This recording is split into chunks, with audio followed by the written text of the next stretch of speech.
One or with World War One or because of World War One? What was lost?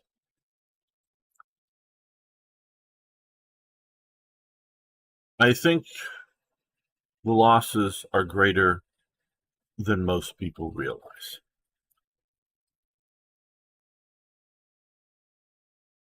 And that's what I'm going to be talking about while continuing to play Strategic Command World War One. World War One, for me, growing up, well, there weren't that many war movies about World War One, and the history was mostly just guys in trenches attacking each other. So it hasn't had the large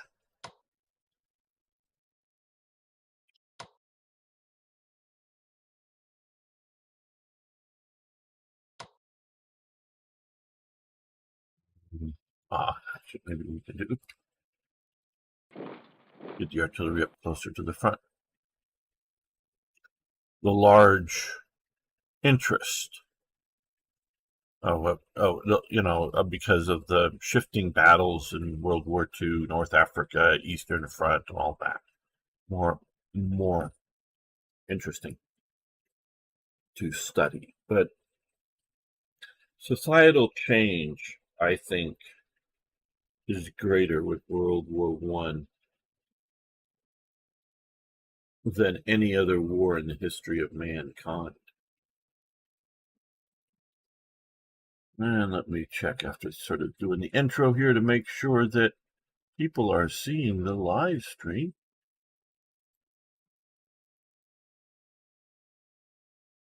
Appropriately. Yeah, that looks good.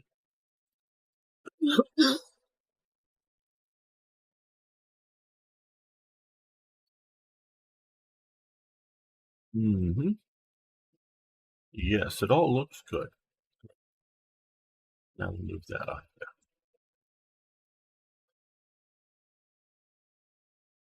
So, on our attacks, I think it's been a week since I've been playing this. I think we made our advances that we were going to make this turn.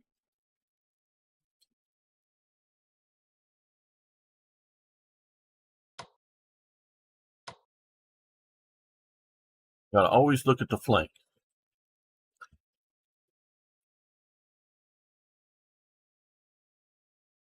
Always, always.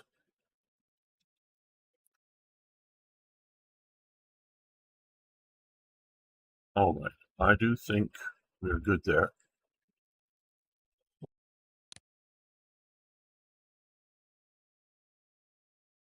Okay, we have almost 1,000 points, at least 2 divisions that have been... Oh, shit. I hate how it does this. I wish it would stay where you last left it. Because now I made a division without fully upgrading the weapon systems. And you can see I got to do it again every time. Okay, so we've now, at least for this current time, made all the divisions we can make.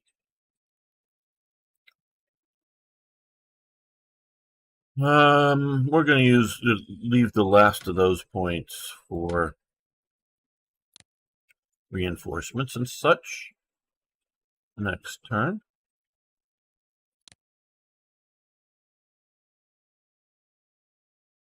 Do I want to end it? Yeah, I think so. I fired all my artillery. We pushed, I think, into there.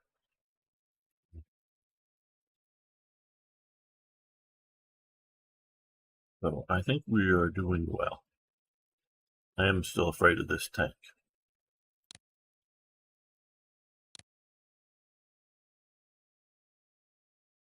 Rioting German soldiers burned down Ingolstadt Town Hall. Okay. Scientists report progress in infantry warfare development. Very good.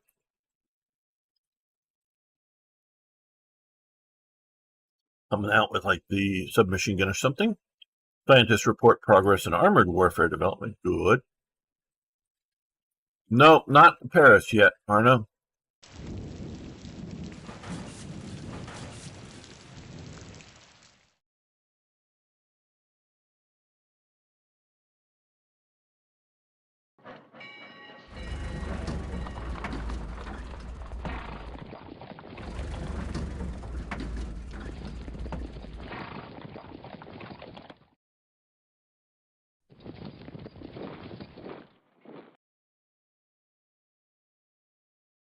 Later.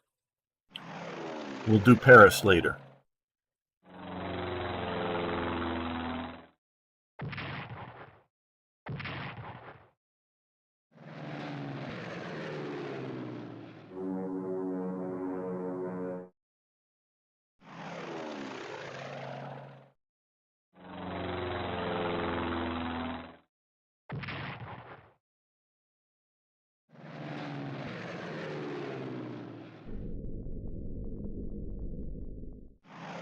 And hello, Arno, over on YouTube.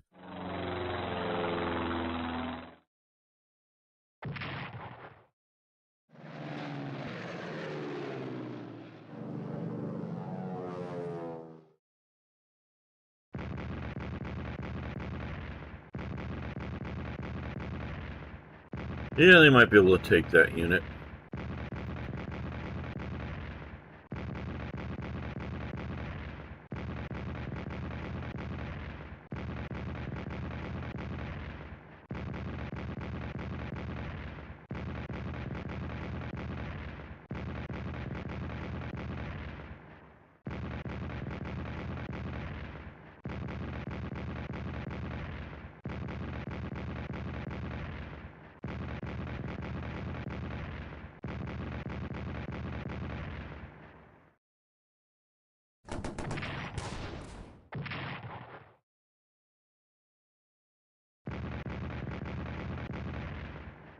Good. Break up their attack, them.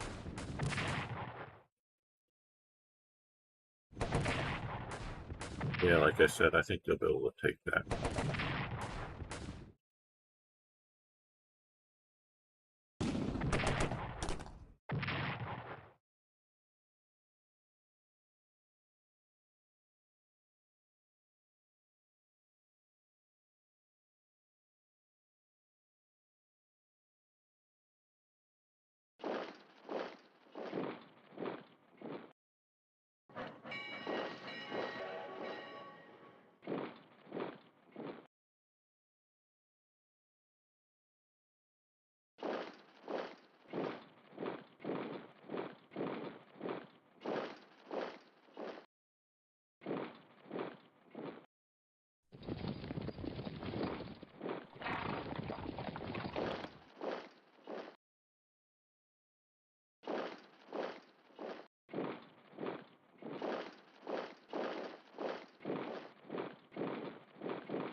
We're bringing in the Americans heavily.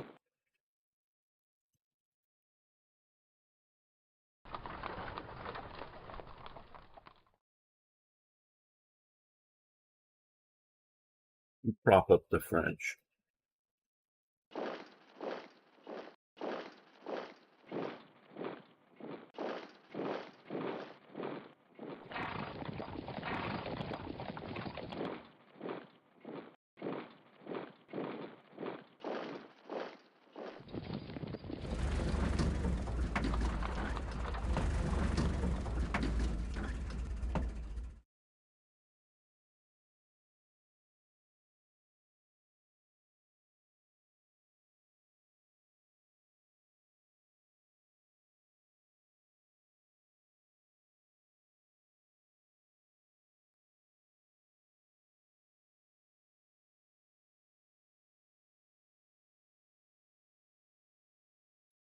Yes, we lost the 21st Division. We get the 18th.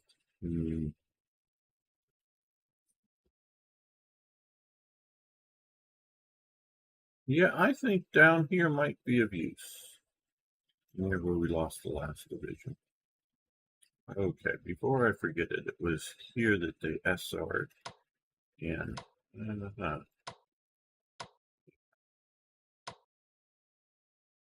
Okay.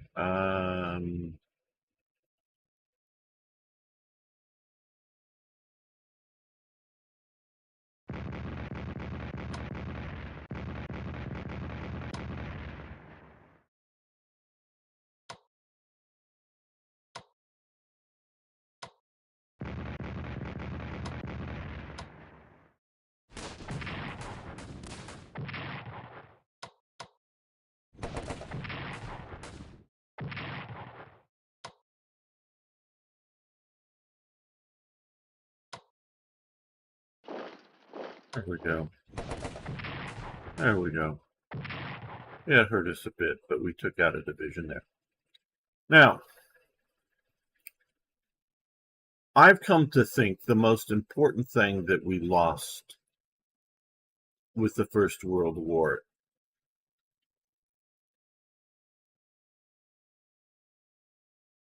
is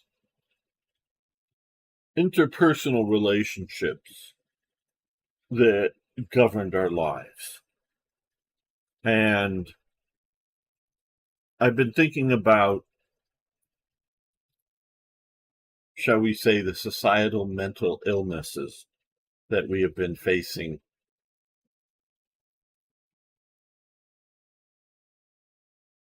because of that. You can look at, and I don't know it well, and it's been so long since I've seen it, back at Chaplin's Modern Times.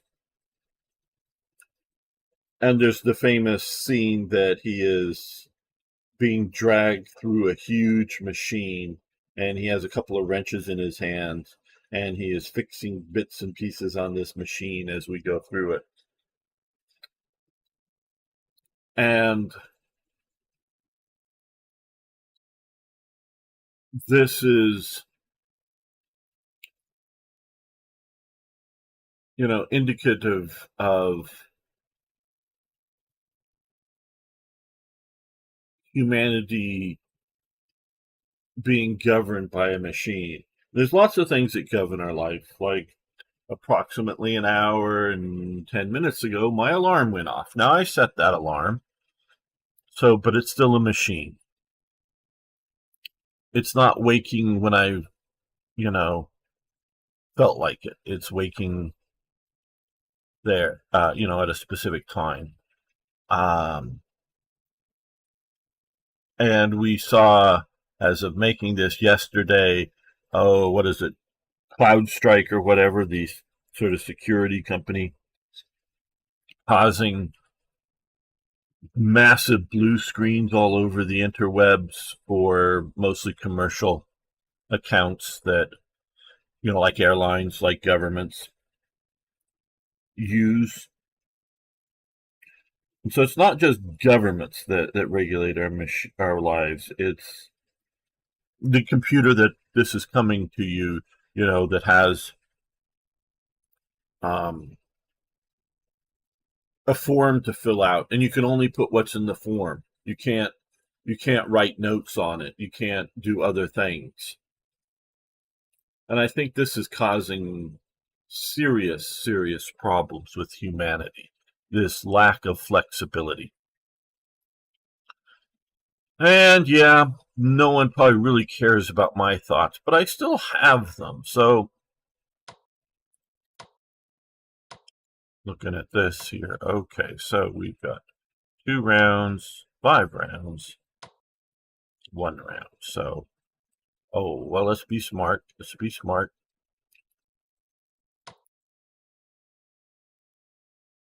Ground attack, but I want the, that's heavy bombers. This is recon bombers. That's what I'm looking for.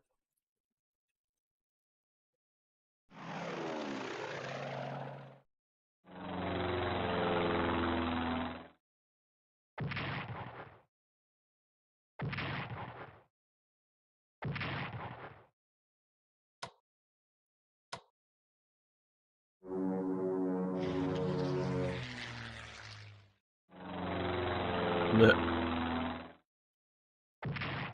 air battles over the front lines.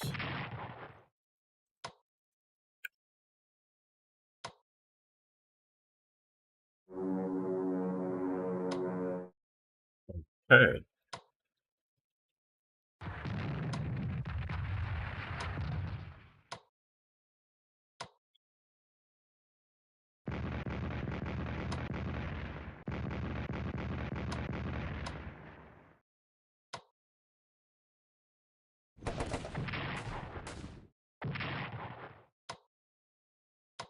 Now let's switch these out.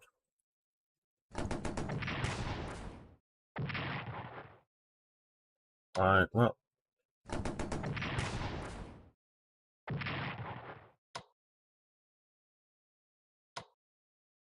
Now this will allow them to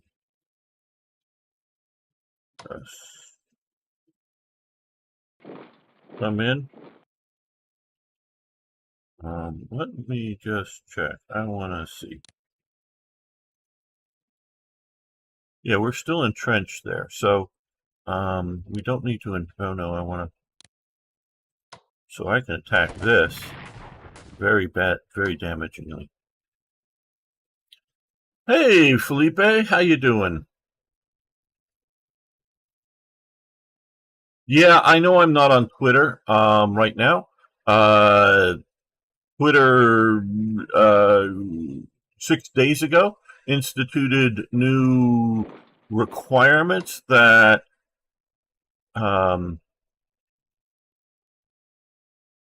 you need to have a verified paid account to stream.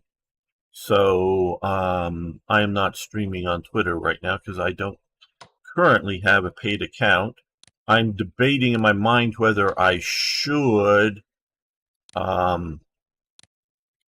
a paid account. Probably, if I'm really serious about, being an online influencer. But very few people have been watching the Twitter streams. Because there are, between Twitch and YouTube, a stream like this will get maybe a couple hundred views, not like concurrent. I'm not that big of a streamer, but yeah, and Kick I just haven't been on, partially because it's a hassle to set up. So, and that's probably something I should see about doing some more too.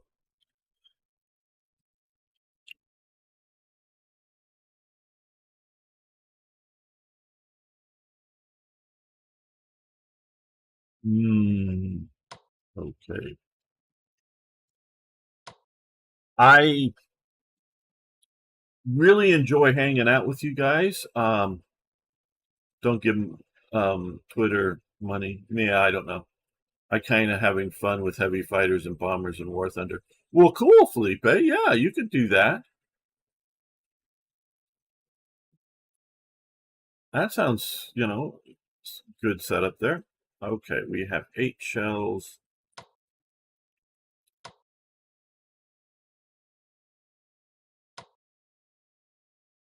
Let's look at supply.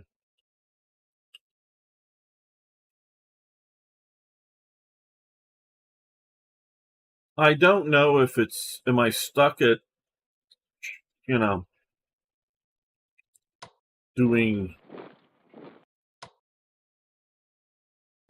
Let's Play videos and I should be thinking about something else.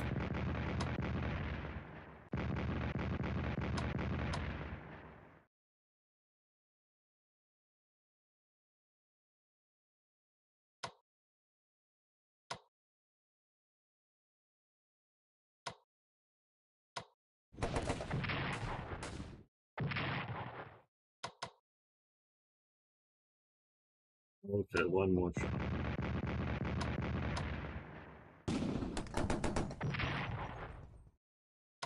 Okay, they can move up.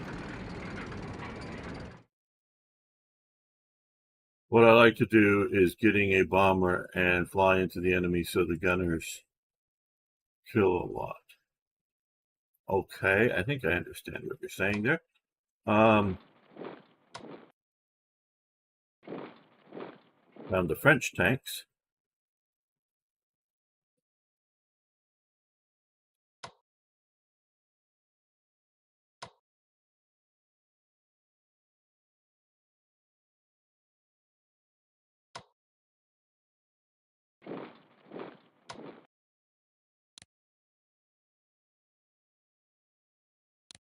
I want to look. I want to have it look straight there.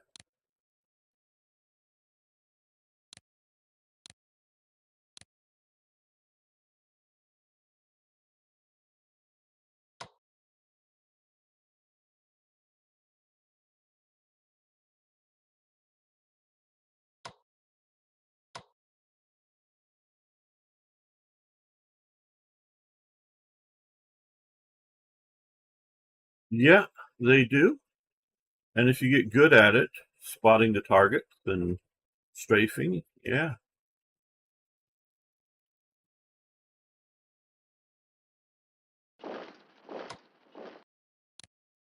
Well, if he needs to dig in, but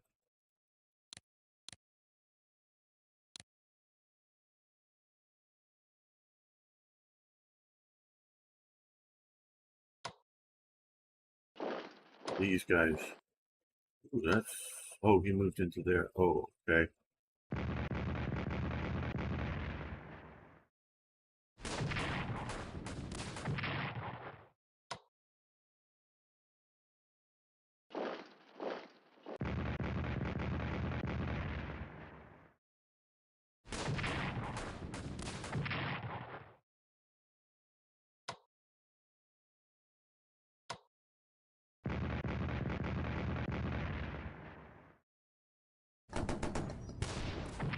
Got rid of it.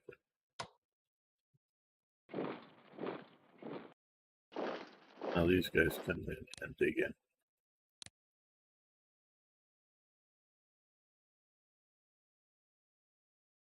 There we go. Bring up the artillery. This will give us a chance to reinforce some of these units that have been weakening.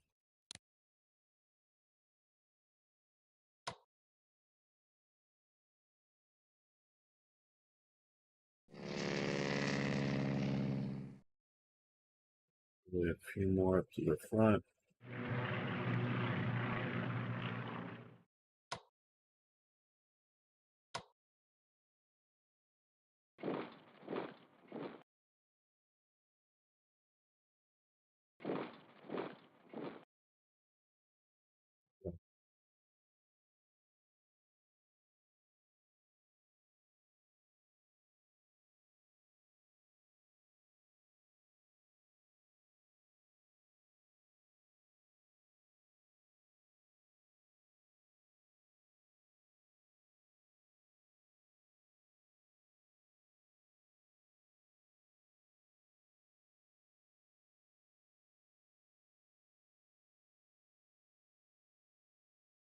Okay, so here, taking out that.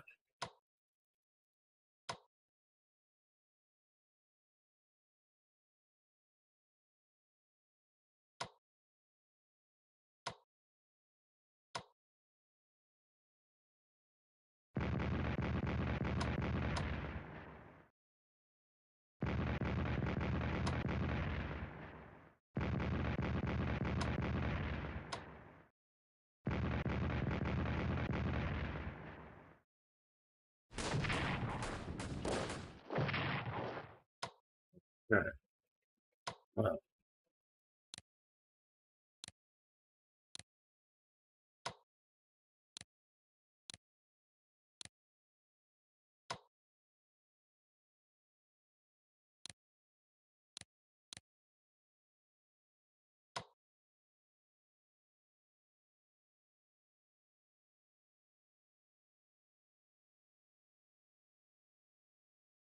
so are we comfortable? I'd love to hear from you guys in chat. Are you comfortable in this world that we have today? This impersonal world with government and business forms that are dictated by computers, with this, everything trying to be equal. No, I don't mean like equal rights. I mean like, um,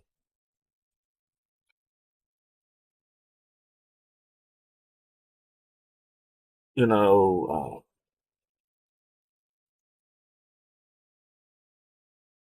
how do I want to put this?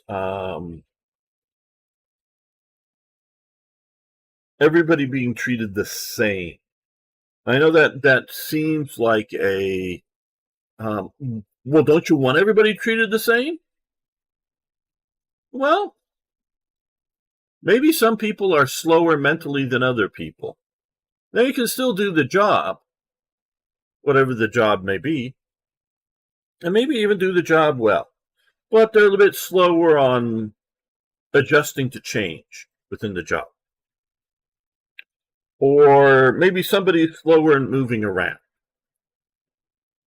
whether it's because an injury, an age thing, or just they're a bit slower. They just take life at a slower speed. So should they be treated? Well, you're supposed to, help 20 customers an hour. Well, some people might efficiently and happily, on both their side and the customer side, deal with 22 customers an hour. And somebody else, it's only 16, but all those customers are happy. They're, because, and they may not, and the person dealing with the customers may not be physically or mentally any slower than anybody else. They're just maybe more chatty and trying to help the customer out in ways, whether directly related to the business or other ways in life by talking with them and things. So, it's only 16 instead of 20 customers, but man, those customers are satisfied and they're going to keep coming back to that business. Did you hear about the cyber because of Microsoft error? Okay, yeah, and yes, that's sort of what I'm talking about with the machines regulating our lives. Somebody shared online a picture that I know would not have happened in America. Okay, I know would not have happened in America.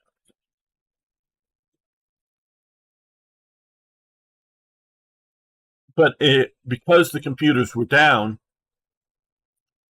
Air India, their airline, the aircraft were going to fly just fine, or supposedly. So they hand wrote tickets. So they were willing to just take the piece of, the ticket paper and write it out by hand and hand that to the customer. They had the personal relationship, meaning two people or whatever, that could make, and obviously going to take more people making decisions.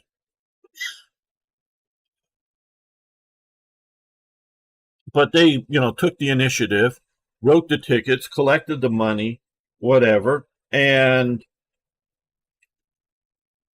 people got on an airline and it flew.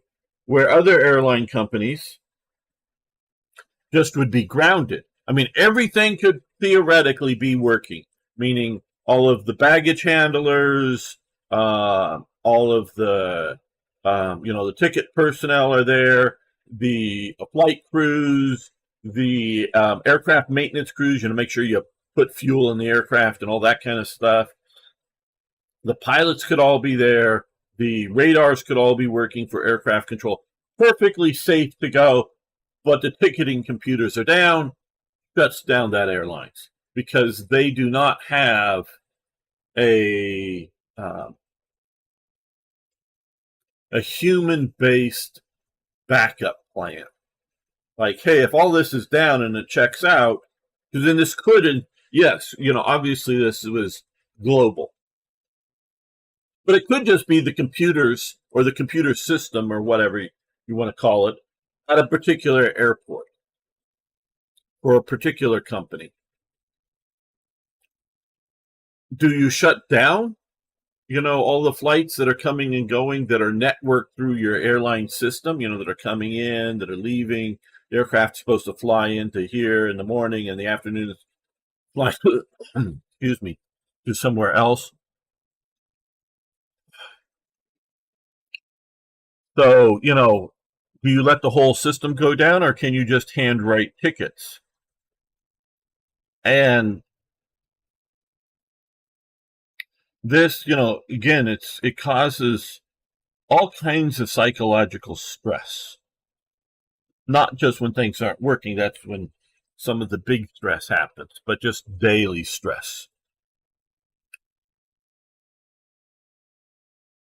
So yes, and I don't know if that was a Microsoft problem or a Cloudflare problem, because even though it only affected Microsoft-based systems, doesn't mean that it's a Microsoft problem. It could just be the Cloudflare people updated the software right.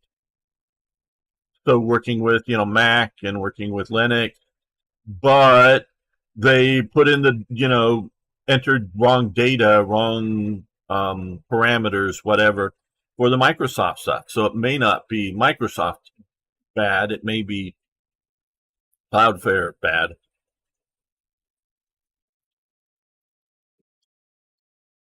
Okay. We can get him all the way here, and we don't care about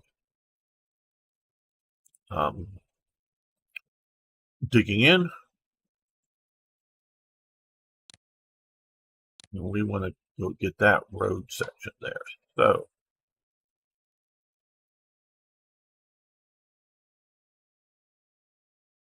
what we want to do here is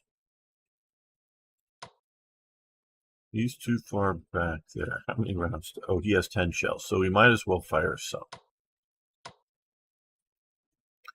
First, let's do the one that we know we need to do.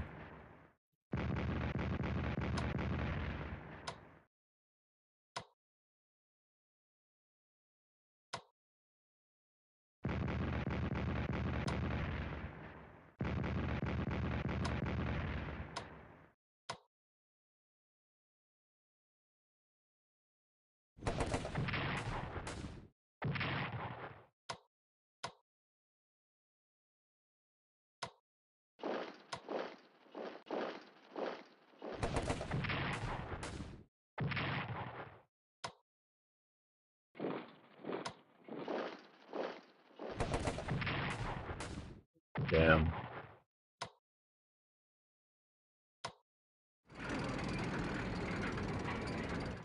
Seven, 7, 4, 7, 7.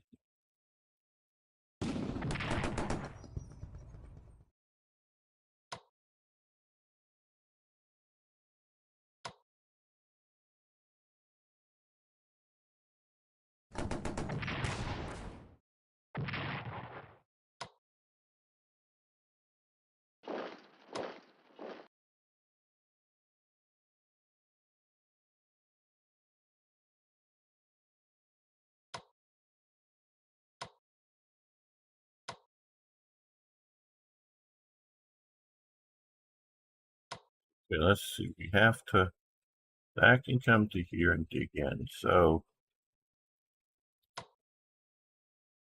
he's going to ride very fast up here, kill that unit, take a bit of casualty. He's going to come into here and then entrench that direction. And then we've got, he's going to come in here.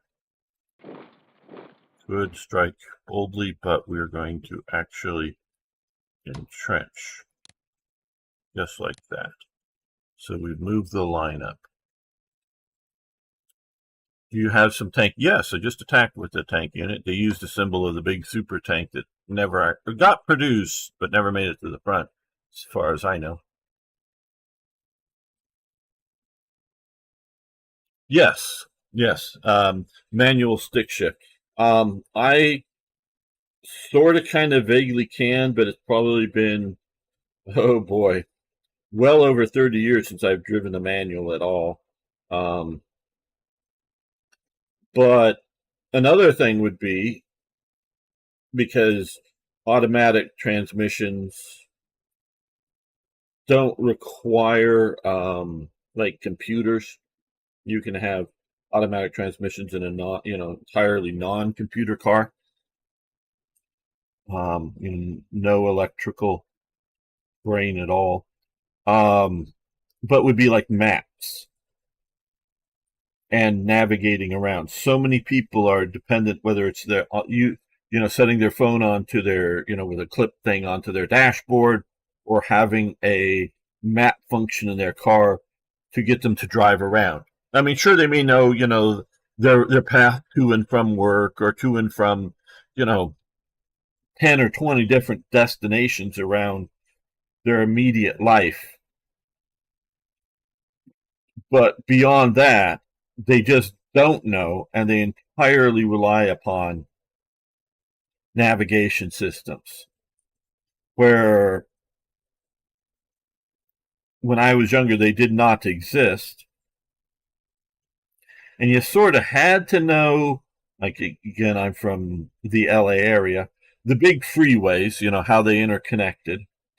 And then you could look with, on a map and go, oh, hey, yeah, we're going to take this freeway to that freeway. And then, okay, where do we get off?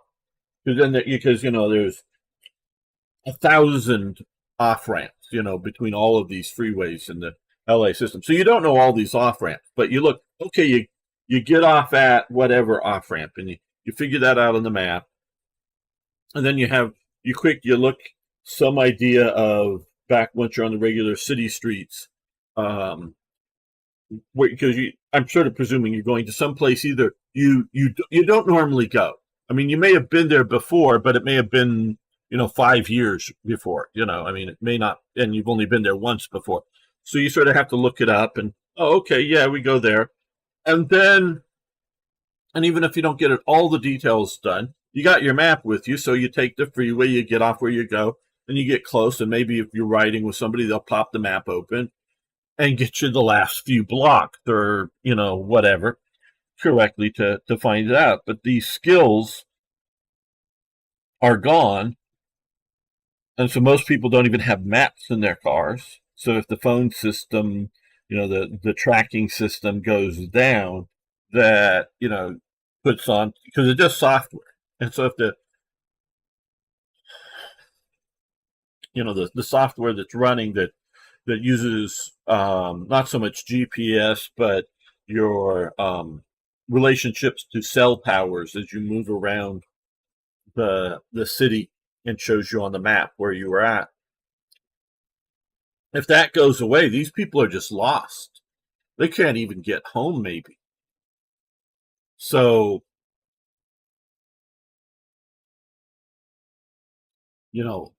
that's very impersonal,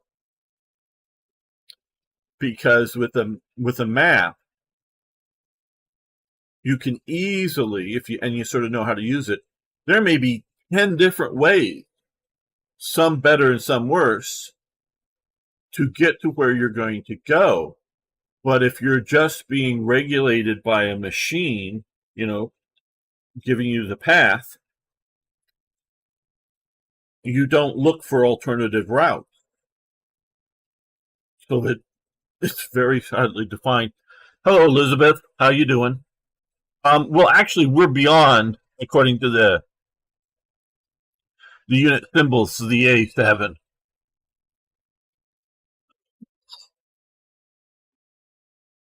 And cars driving alone, that's even more. Because you get into a self-driving car, and I recently saw a picture. Now, this was an empty self-driving car. It gets pulled over by the police, and I don't know how it worked out that it was being pulled over by the police. When the policeman walks up and starts talking into the car, there is definitely a person on the other end at this point. And most truly self-driving cars that are run, these are test cars, and there's somebody back in some building somewhere that can manually take over and drive it remotely. So maybe that spotted the police officer, the lights and sirens and whatnot, and got it turned over. Maybe the AI realized that, hey, there's police behind me, I'm supposed to do, something. I don't know. But because the AI encountered some sort of road work, it drove inappropriately. I don't think harmed anybody or anything, but inappropriately because of the road work, and its AI brain didn't recognize what it's supposed to do in an alternative route. So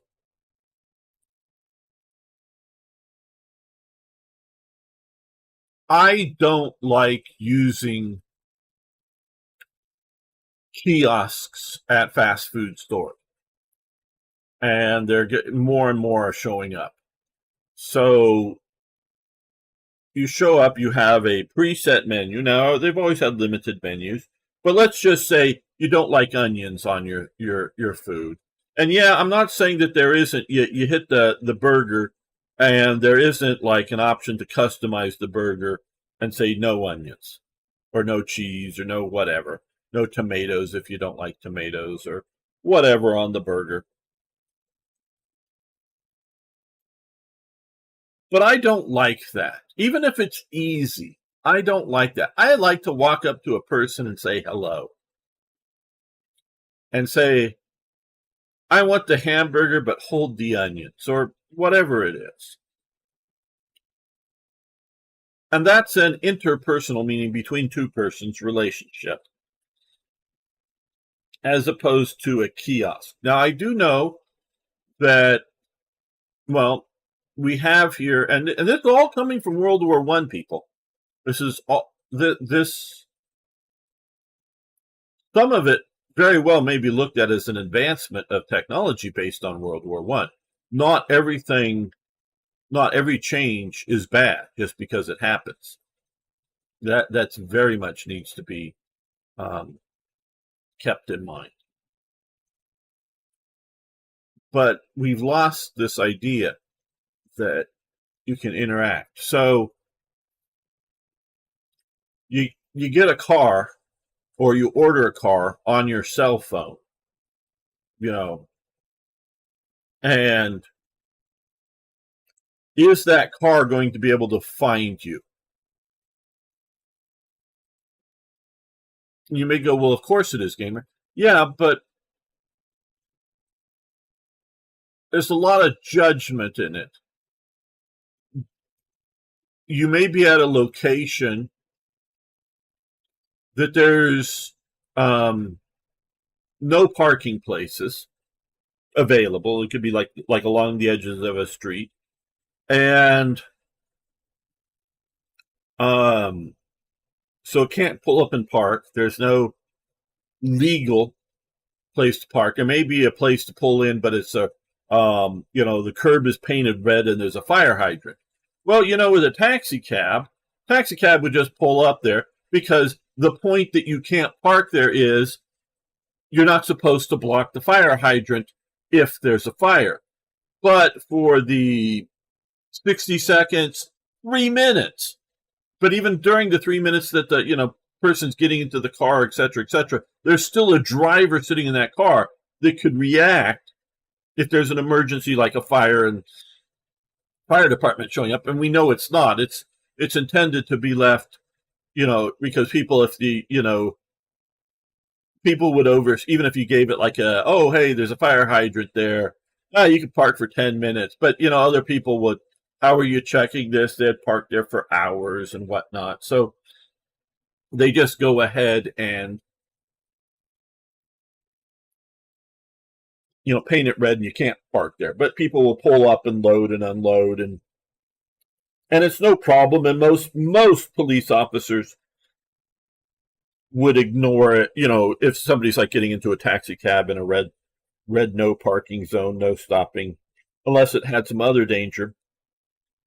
Or if there isn't a red zone there, would an automatic car come up and block traffic in a lane that is supposed to be moving? Now, I've only visited New York a couple of times, many years ago, but my impression is people often, whether it's taxis or other things, just stop there, block traffic, and get people in or out fairly quickly. Where in LA, that's just sort of not done in most cases.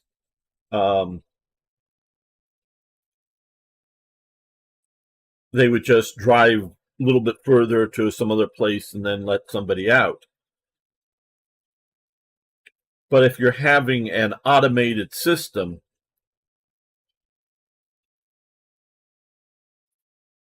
where's the judgment calls? Do you just stop? Not abruptly, but stop in the lane that's supposed to. And there's people you come up and you make the judgment calls. Hey, well, I can double park. It's sort of what it's called here in America. I know. I'm talking to an international audience. You come up and double park briefly, and again, the driver is still sitting in the driver's seat, but letting people out either on the traffic side or non-traffic side or both. You come up and park because, hey, there's nobody behind you in this, and eventually, as in a minute or two, not like hours, but in a minute or two, there will be a car coming behind you. But people are gonna get out quick, and it'll happen. They may have to slow up or even stop for you briefly. It's going to be no big deal, so you just quickly pull up, let the people get in or get out quickly, and you go. So that's a judgment call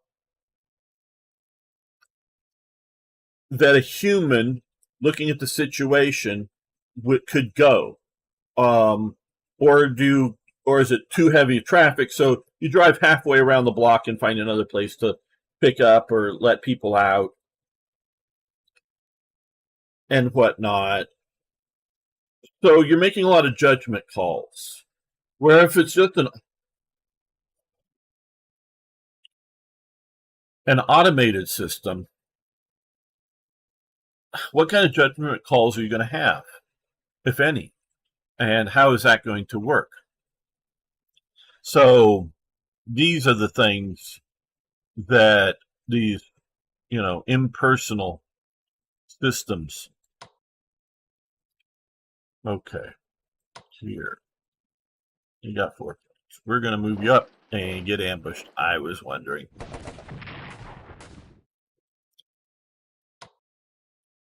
Well, what we're going to do is we're going to... oh, shit, he can't retreat. Well, then we're going to entrench. I was actually sort of kind of hoping that he could have retreated. And then they come up and entrench. But, oh well.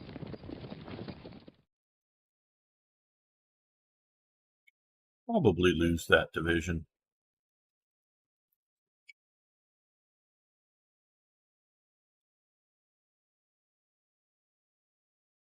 And so all of this is going to create stress for people. Lots and lots of stress. Okay, these guys, they have 4 points. They're going to come up.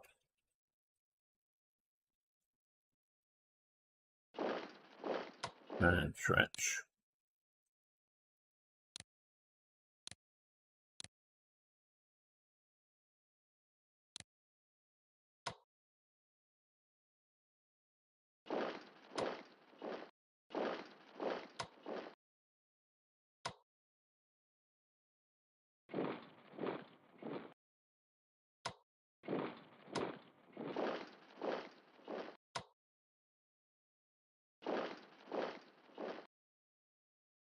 I probably should have moved that artillery there.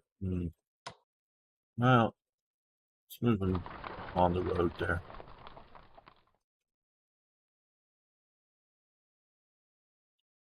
Okay, so mildly straight lines along much of this.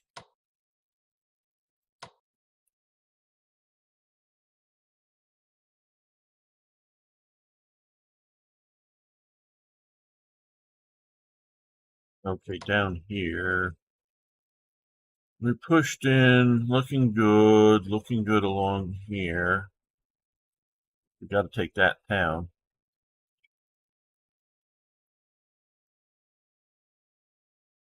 Now,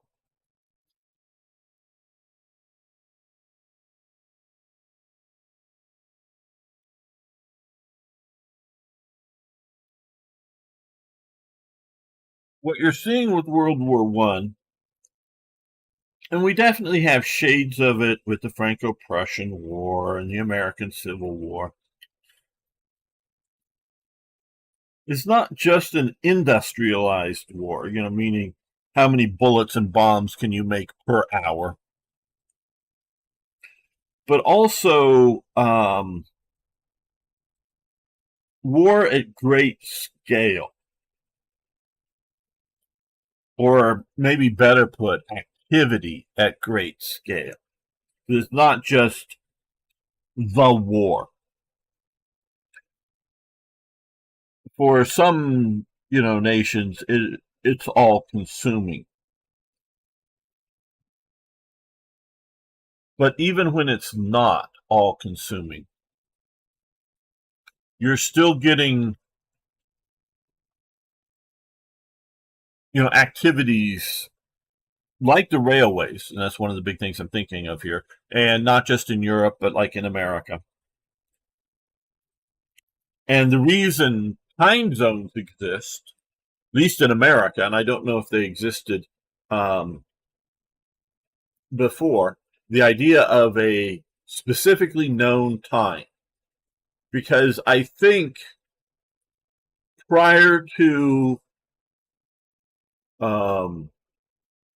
somewhere, it's in, I think it's like the 1870s or the 1880s. Prior to that, there was only one place on the planet that there was a very specifically known time. Everywhere else on the planet was like, hey, what the hell? What time is it? What does it matter? We'll just do our thing.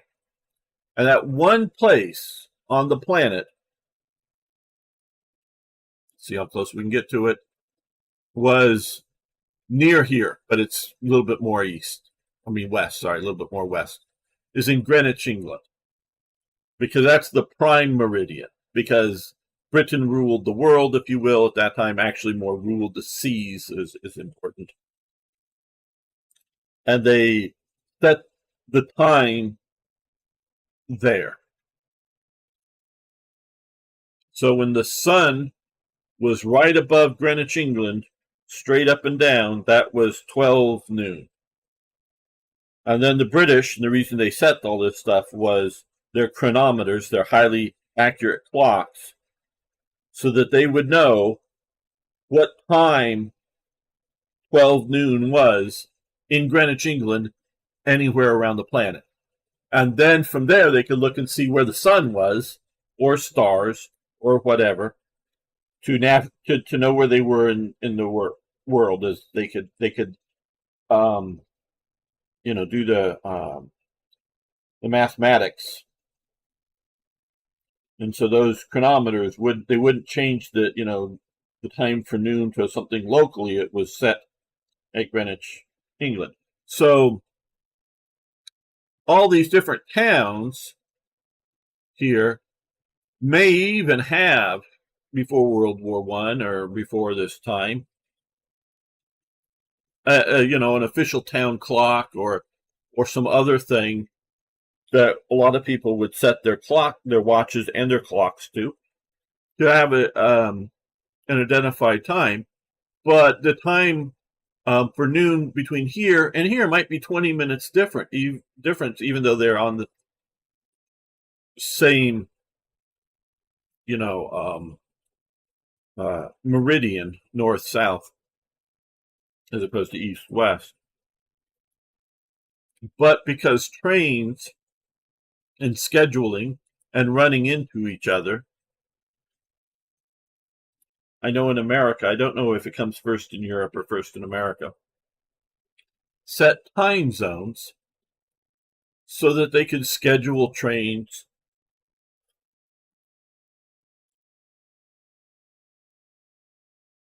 because they interacted with each other. And so, like, all the towns from here to here would maybe be, vertically, would be in the same time zone or whatever.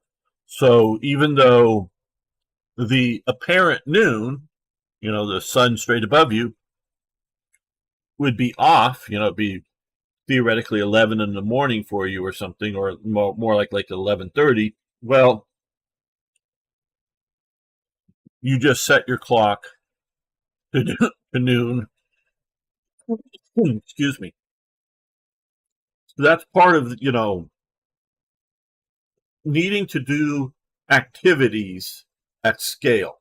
And like Felipe brought up the, blue screening of the globe for many organizations.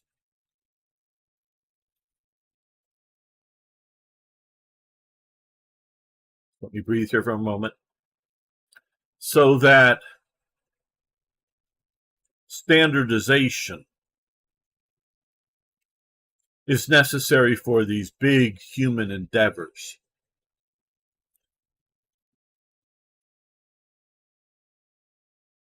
And so I don't know. This is sort of, what I've been thinking about is lost. Excuse me. With World War I.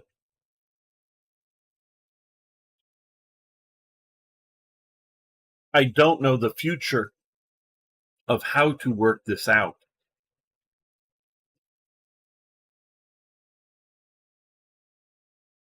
What is the answer for humanity in the future? Because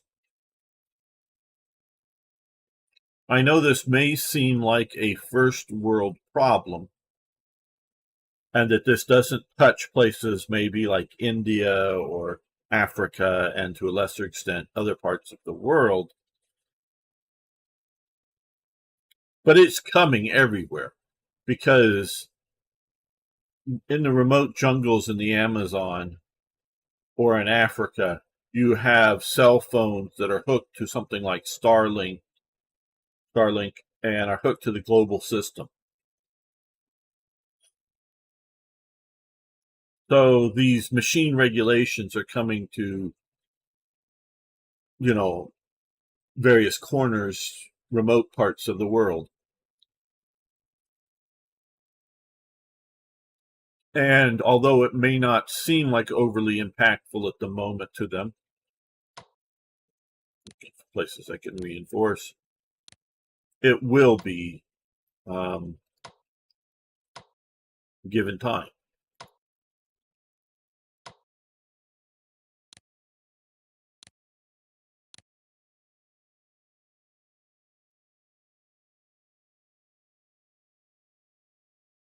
Okay, I think good progress so far. Last U.S. Okay.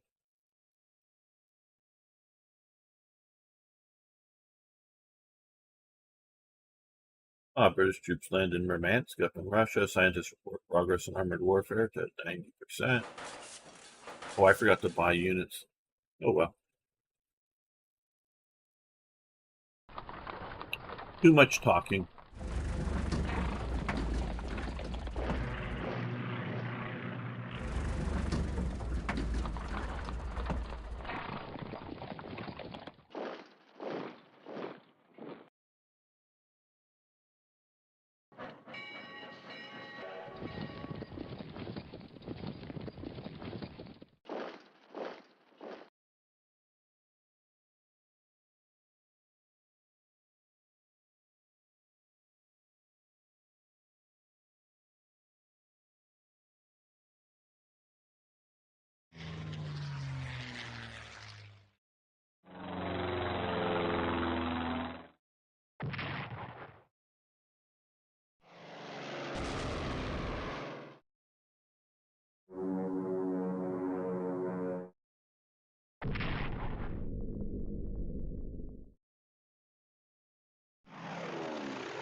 No, I did not see Trump's speech.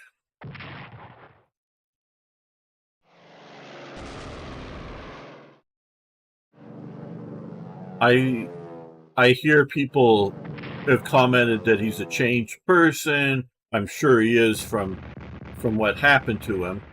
Now how has that changed him? I don't know.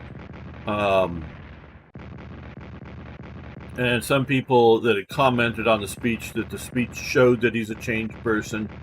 Others sort of suggest that it showed that he hasn't really changed at all.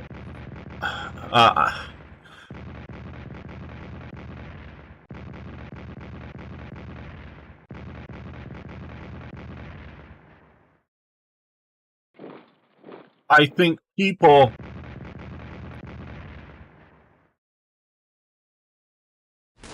I think two types of people that put too much emphasis on what Trump says. One is the international community. I don't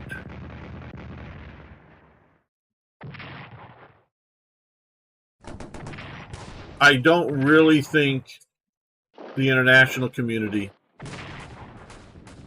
I don't know if those guys are entrenched. I think the international community puts too much emphasis on what he says. I also think his enemies in America put too much emphasis on what he says. Because whether in a prepared speech, and often he'll go off script, or just speaking, because whatever, just, whether like a reporter asks him a question, or he'll often say things that aren't well thought out, aren't well set up, or whatever. And part of it, it could be, like, well, we're going to do X, Y, and Z, and it's entirely unconstitutional in our country, that what he just said he was going to go do. And so all of his enemies will run around. He says we're going to do this unconstitutional thing. No, he doesn't know he doesn't know the laws like a real politician does. He's a business guy who's come into this situation, and he'll get told, "Oh, Mr. President, no, you can't do that. You have to get congressional approval first, or something." And then he'll try to get congressional approval or whatever. So I really don't care that much about what he says in a speech. I care what he and his government does. That's where I really start caring.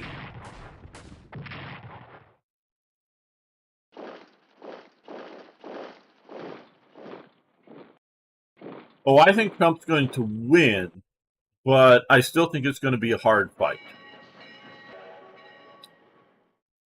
I haven't really heard about Biden for like 4 years, but if Trump does anything, it's global news for some reason. Yeah, well, he makes news just by his personality. Gets views, gets likes, gets clicks, whatever. Hey, he's easy.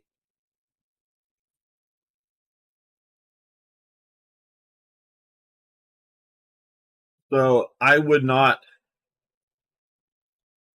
pay too much attention to what he says. I'm not saying you shouldn't, but I'm just saying,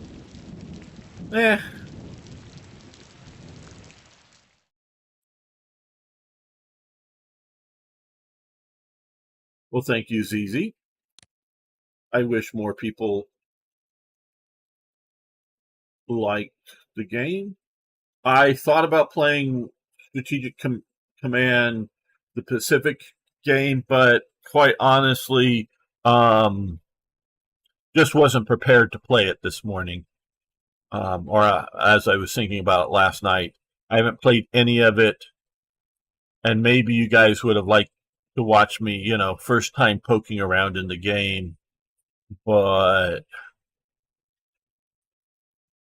I don't know, because I have it, of course, because again I work as a contract worker, not actual employee, but as a contract worker for Slithering, so as a streamer, so they give me all of the stuff. They got 2 divisions. I'm wondering, where do I want to? This Just swap him out for some of these units there. Sort of traffic jammed.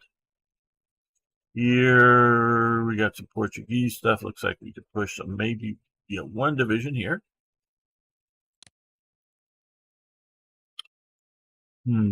Our tank push along here, but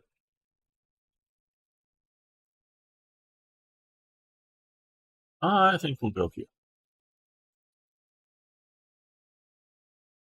But quite honestly, today this game is just as much about it being easy to do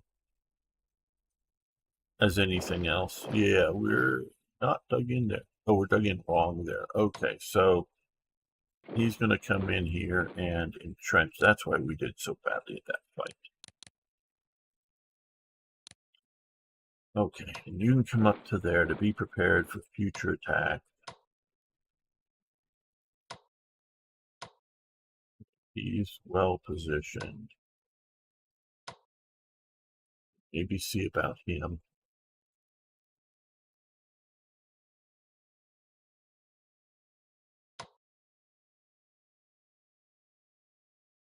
Well, let's first try to focus on where we really want to push, which is down here, quite honestly.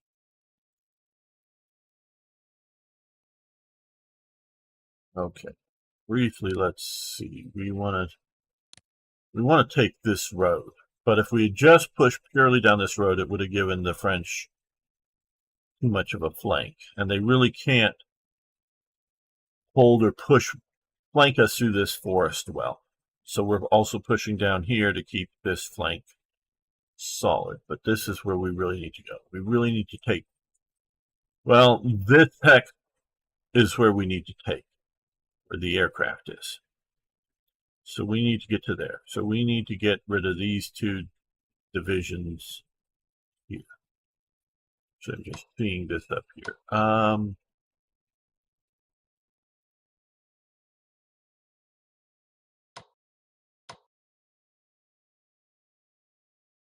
Go after this.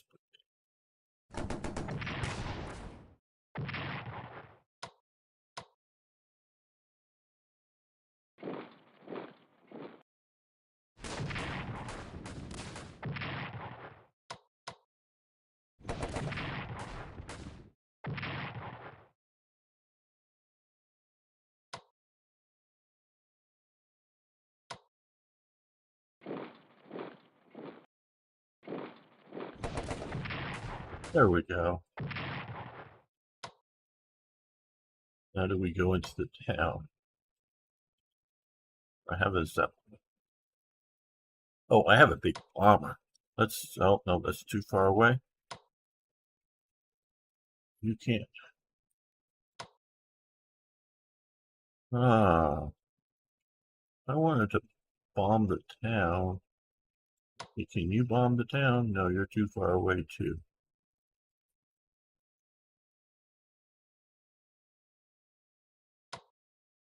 Oh well, we'll leave them the town. We'll move you down here. Closer.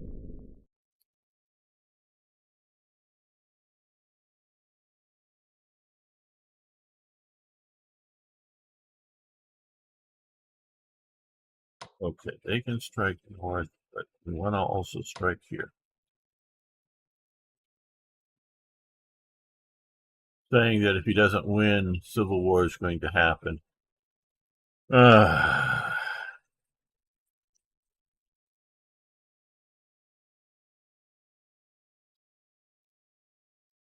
You may know better than I do, Felipe, but my understanding before Hugo Chavez got in power in Venezuela was a reasonably, moderately middle class, good functioning South American country. Because obviously, if you look at, I know Felipe knows the region probably better than I do, but others may not. South American countries aren't always very functional. Lots of coups, lots of dictatorships and juntas and civil wars and rebellions and guerrilla wars and narco controlled regions. Look at Colombia still. Even though FARC is basically given up, there's still remnant organizations that are holding out and whatnot. But Venezuela had been a tranquil place within the continent that I guess the people there thought, hey, we've had it, too peaceful. We want it to be more interesting. Let's do something crazy. So yeah, South America has a cycle of autocrat to socialist leadership. Yes.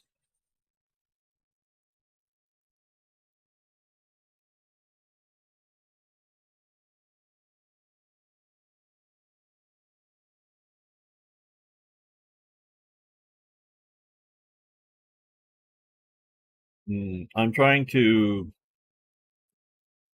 how do I want to say this? First, South America was colonized by Spaniards. First strike against it. Or Portuguese, same strike against it, either way. Second,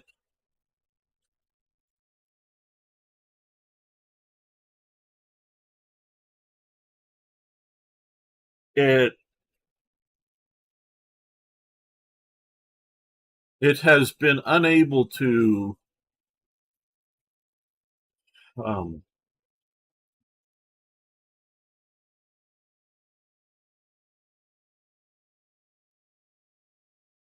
don't know how I should say this. Is modernize the right term? Industrialize? It has been unable to deal with modern economic systems. And this is,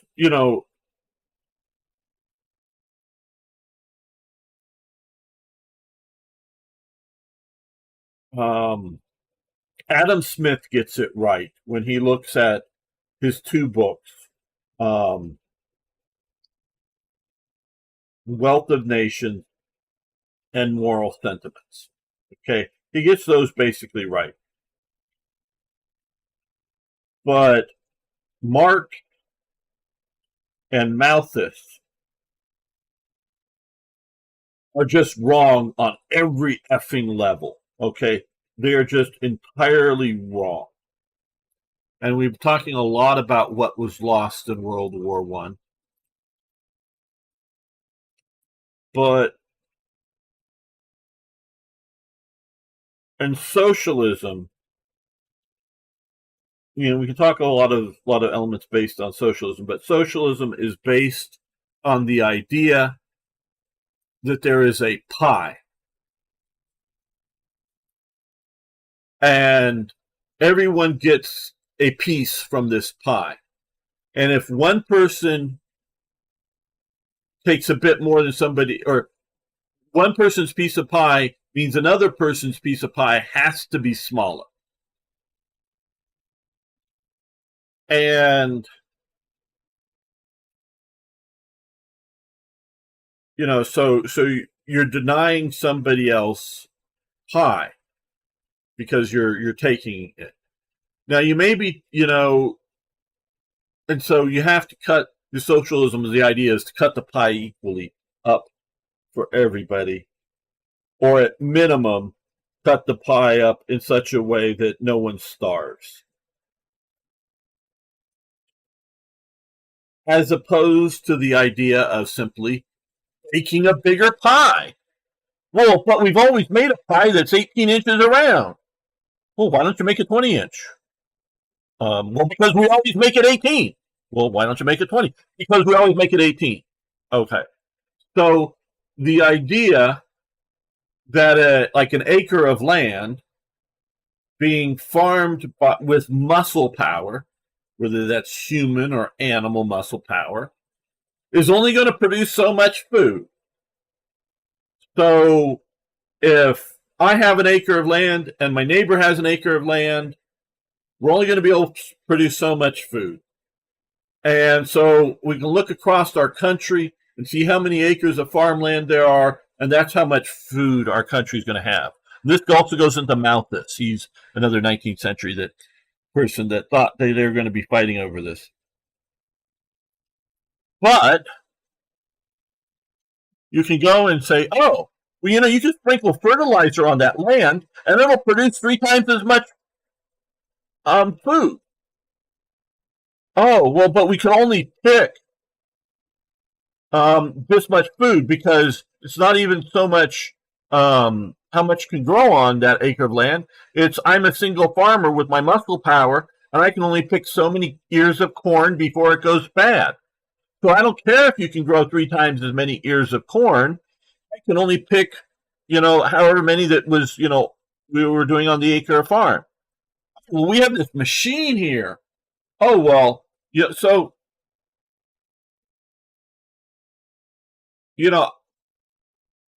I bet, I'm probably wrong, but I bet America, if it really put its mind to it, could grow enough food for everybody on the planet to have a reasonably nutritious diet and a full stomach. And the only real difficulty in that is getting the food to the people. And that's mostly politics.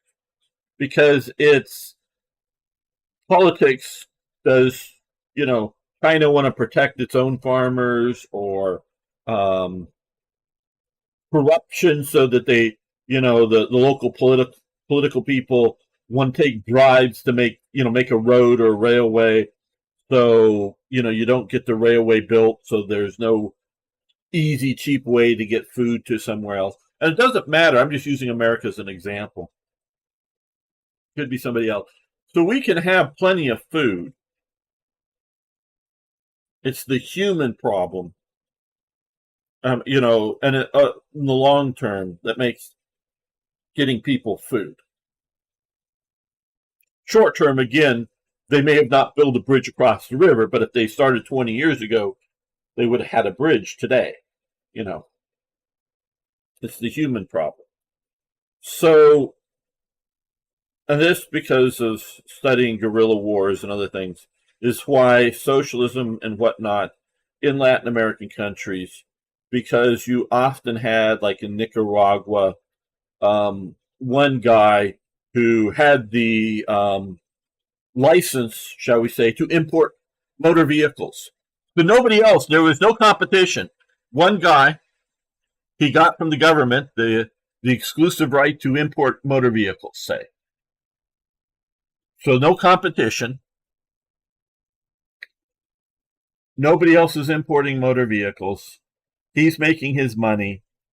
And yeah, there's motor vehicles coming into the country, but you could double or triple that, but they don't. Because, again, hey, this guy doesn't want to lose out on his corrupt getting in motor vehicles, where he could make even more money if he had the competition, because if you bring in a lot of motor vehicles, then there'll be a lot of motor vehicles will come in that will generate wealth, meaning like a taxi. The guy will buy it, the motor vehicle will be cheaper, so he'll be able to buy a taxi and make money that way. Or someone will get a truck. Could he be a small Toyota Hilux kind of truck? And not only does he move his, get fertilizer for his farm and then take his produce from the farm to the city to sell it, easily even on dirt roads or whatever. But he could take some of his neighbor's food to the market. Could buy their let's just go potatoes for the moment. Potatoes from the farmer next door at what that farmer thinks was a good price, but then takes it into the city and sells it for even more. And so it'll generate more money so that there'll be more motor vehicles bought in that country. But because they limit and then, gets the maximum for each of the vehicles out, it stagnates the economy. So Latin American big economies, small economies, constantly, like you say, um, uh, Elizabeth, you know, going back and forth between autocratic and socialist type leaderships, that they just don't understand things. And particularly military people might understand social cohesion and understand the idea of um, not wanting to do radical policies or disrupt, the society. But that doesn't mean they understand economics. Doesn't mean they understand other things. So sometimes the military dictatorships, are better than the socialist systems. But even that, even when we're talking better, doesn't mean, and we're not even talking like the best as in theoretical the best, but as in a practical the best is not the best way to go. But but there isn't necessarily a good national consensus to have a democratic or a more market-based leadership, if you will, within nations. So lots of problems there. Let's see what. Okay, yeah, yes, like Argentina is only broke now, kind of recovering, while Brazil is going down. Yes, Milei may show the way out. And he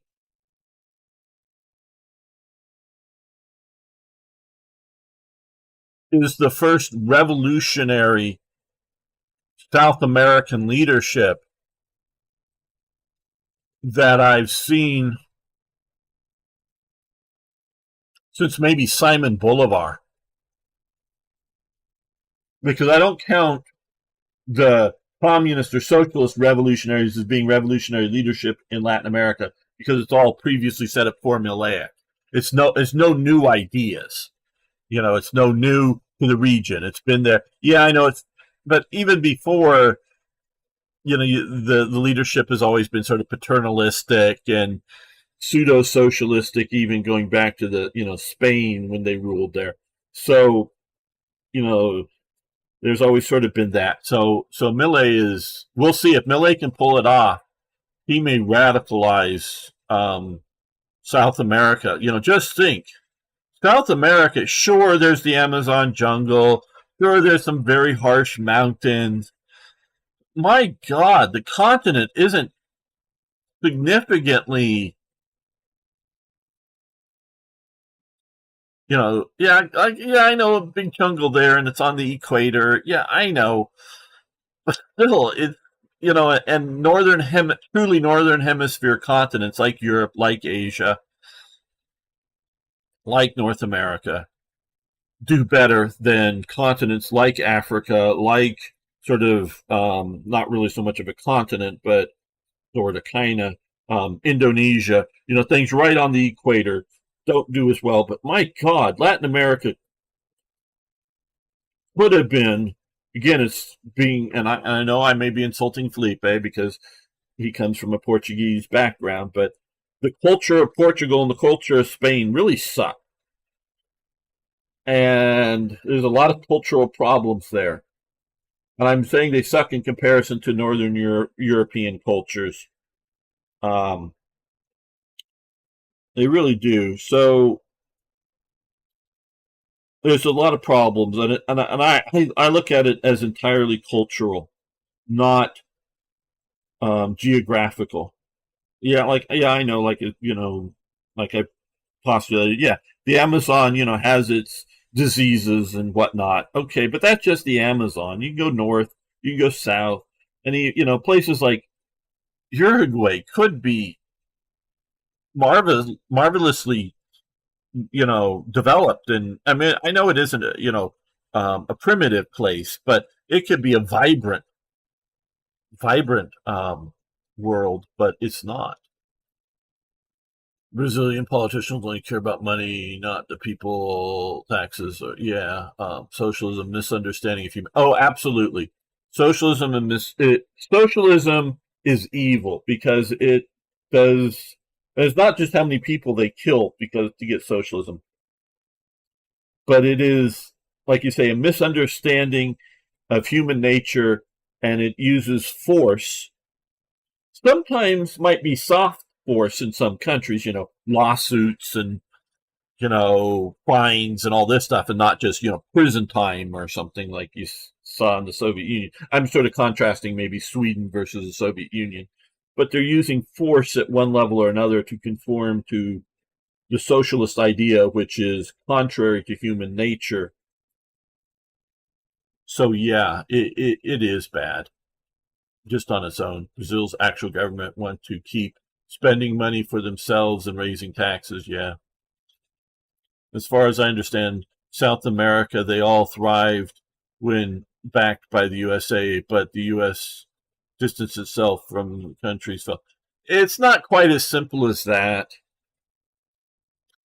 I agree. I wish Brazil was colonized by UK or like the USA. Yeah, I know, Felipe, but it wasn't. Um, and I don't know. I've actually never been to Spain or Portugal. I've been to France a few times and Italy a few times, but I've read a lot about, and I think Portugal is about the same as Spain. It's a very stratified society. It's a very society in Spain I'm talking about. It, if you're of the right sort of, born into the right sort of social classes, you did the right sort of things. It was a very stabilized, very unindustrious peoples that status and whatnot, because based on your ancestry was very important. It was very tradition bound society. And when they came in and conquered and colonized South America, they brought a lot of that with them. So yeah, it's not a good thing. I and just again, people here, I know most of you have been around for a while. Um, I am not a racist. Individuals are individuals. I don't think race plays an overly significant part in things. Um, I'm sure it has some because genetics, shall we say, does affect things. I'm sure it does on the margins, but I don't see that as a primary or major influence. I call myself a culturalist. Again, like I say, individuals are individuals. They can be different in the main parts of their culture, for good or for bad. Um, but I judge large groups of people based on their culture. Like Japanese culture, Chinese culture, or Anglo culture, which I'm sort of lumping Britain and America and Australia and what together. You know, um, and so cultural ways of problem solving, of organizing people, of doing things like that. That is, I look at that as cultural, not as things based on your skin color or something. Sure, my very pale skin will, and it is browner and darker than my ancestor or my people in Britain that I'm entirely from, just because I'm from California, so it gets more sun. So at least where it gets sun routinely, it's darker, and so it's a little more, just not generationally adapted, but personally adapted to being in a more sun environment, compared to somebody that has more melanin in their skin, living maybe closer to the equator, will do better in brighter sun. So I'm handicapped because of my genetics, because of going into certain environments. So yeah, so there is a genetic, and I like to use that term because it's a little less controversial. There is a genetic component, I'm sure, but I again seen very, very successful. You can look at again British cultural conquests, if you will, of places like India and Africa, doing better, even though they have skin not well adapted to the environment, more adapted to England and Northern Europe. So race, I'm sure, or genetics do play a part, but I think that that is a minor part in our differences between when looking at large groups of people. So I very much am a culturalist and look at that. And that is, again, and I'll get to the chat back, is sort of the theme of what I'm thinking. And I've been thinking on World War I and how it's changed our culture, how our people are adapting to impersonalized interactions. It's almost even following World War I, you're dealing more with a machine, even though it's all maybe humans, but an organized, regimented, everyone treated the same. And people, oh well, we all want to be treated the same. No, you effing don't. Everybody wants special treatment.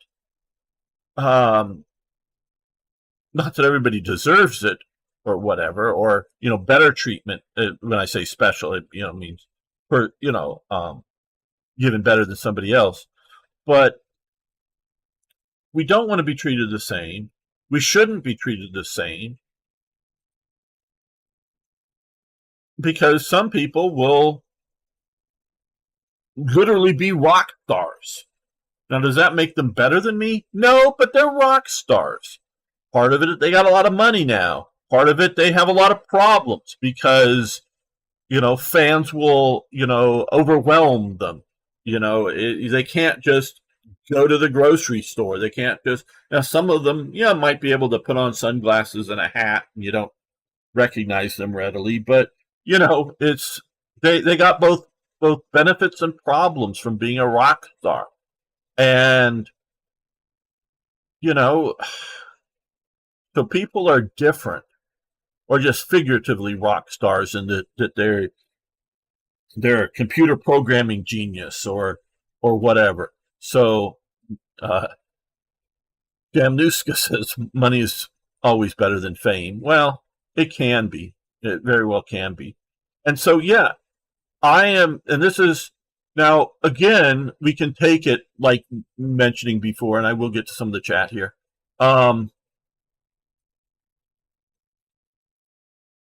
Spain, in which, if you're, of the blood, what is it, the Hidalgo or whatever, if you were sort of the ancestral aristocracy in Spain, that you were better than the peasant.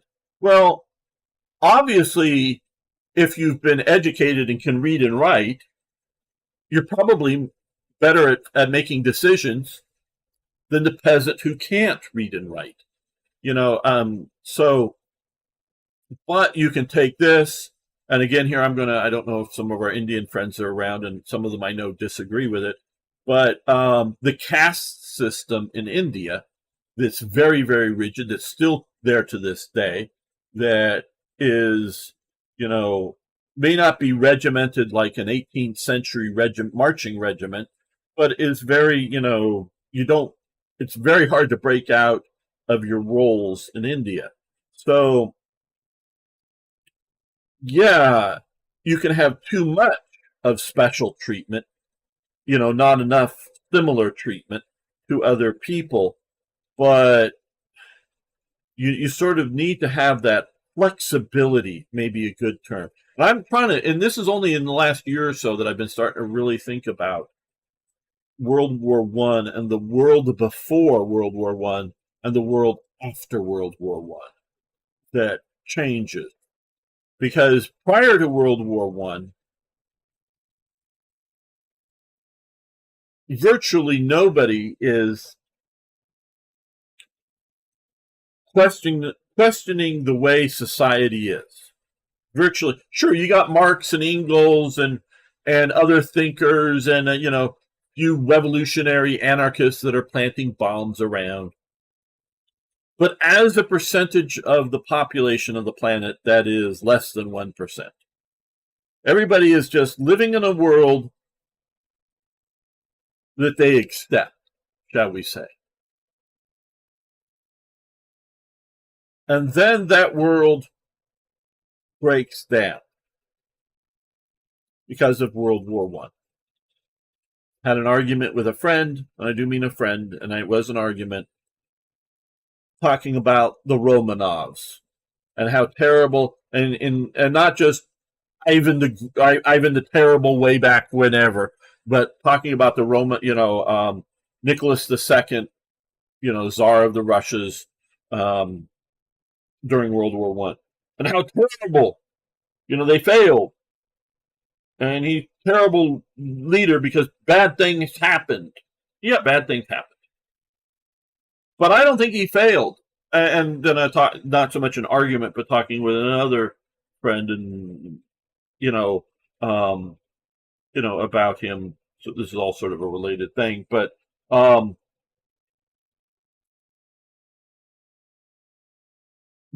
he put too much trust in his advisors. Well, modern presidents and elected leaders put too much trust in their, how much do modern leaders actually know about what's going on, except through filters of advisors that color, oh, hey, bad things happening here in our city, in our country, or wherever, and it's colored by the report that's given to them, and what bad thing and what's causing bad thing to happen, who's causing it, what's causing it, when really it's maybe multiple causes, but they're coloring it in one way or another. But really, and I'm not an expert on Nicholas II Romanov of Russia, but really it's World War One that causes the collapse, but it also causes the collapse of the Hohenzollerns, of the Habsburgs. It nearly causes the collapse of, Republican France. It's still monarchist Britain, but it is, unlike particularly Russia. There is parliament there, so it's not just, it's collapse of a system, not just collapse of an individual ruler, or you can blame on George whoever, or try to personalize it onto one person. It's more of a system that we see this collapse but it's every institution virtually. Yeah, sure, the Catholic Church is there at the beginning of World War One, and obviously long, long before, and is there after. But the trust that most people put in the church is gone. It's just gone. They may still believe in God, may even still believe in general Catholicism, but they don't. Mass numbers of people no longer trust the institution, and so it plays a lot less important roles in people's lives. And that's sort of what I'm talking about here. That what is lost with World War One now, and whether we look at, and here we're seeing right now, and this is, yes, gamer doing commentary as much as gameplay. So if you're looking for gameplay, sorry guys, this is commentary as much. We're looking to the two choices here that are happening right now in America for our presidential election, and they're stark choices. And these are probably choices, and again, I will get to the chat. I do value your input. There's two choices here. And I don't think, partially because of the way some are clouding it, I don't think people are understanding what are the choices. One choice is trust in the system, okay? That the system is good and it functions. And its best functions by experts.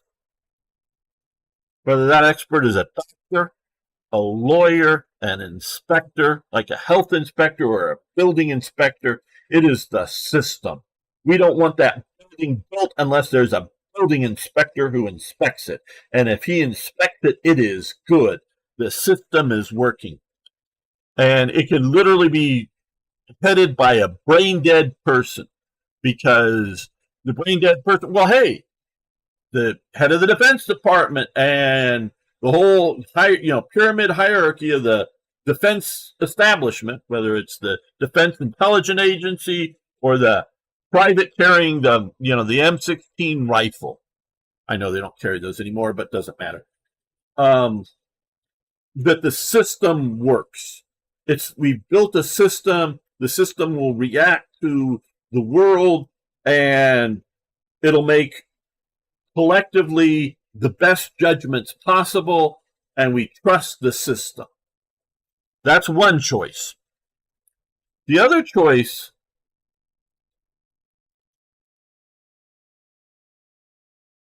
is a choice on personality.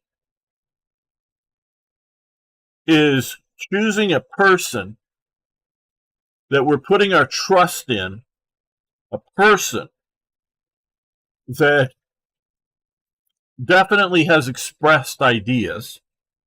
Some have been, and recently I've seen clips of old interviews from back in like the 80s or 90s even, that there is a consistent theme, not like, oh, this should be the tax rate, or this should be the immigration rate, or, but just a general theme, a consistent theme that we're putting the trust, and now it's being called populism, but that is not necessarily the right choice.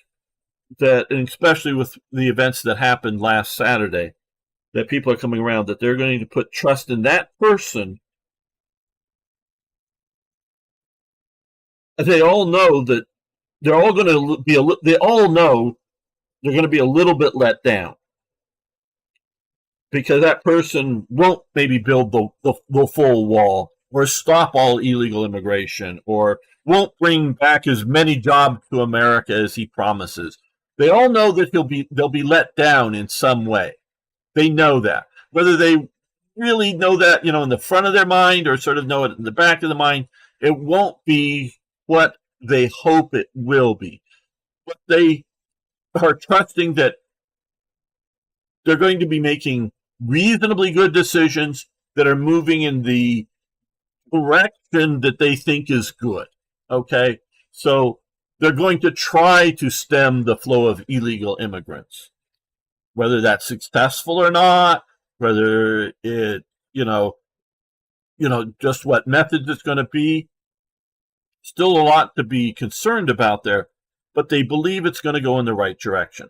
And so one side, and new friend was talking to, yep, they're going to vote for Biden. And even if Biden is mentally incompetent, even if he won't make it through 4 years, and this person hates Kamala Harris and thinks Kamala Harris is a disaster, they're still going to vote, because he believes that the apparatus and viewpoints of the Democrats, that really the few people at the top really doesn't matter. It's all that apparatus below them, whether it's in elected apparatus or just appointed people in government and all of that stuff, and just trust that that's going to be better than what Trump's going to do, because Trump is just unacceptable. And so he it's to the point that he would vote for a corpse over Trump. And I think part of that is propaganda, that people have been propagandized to believe that Trump is going to do something terrible. But we're seeing the choices here between a personalized support of the individual, a trust in that, versus a trust in the system. And who would you trust more? I'm not talking about politics now, right, left, center, up, down, whatever.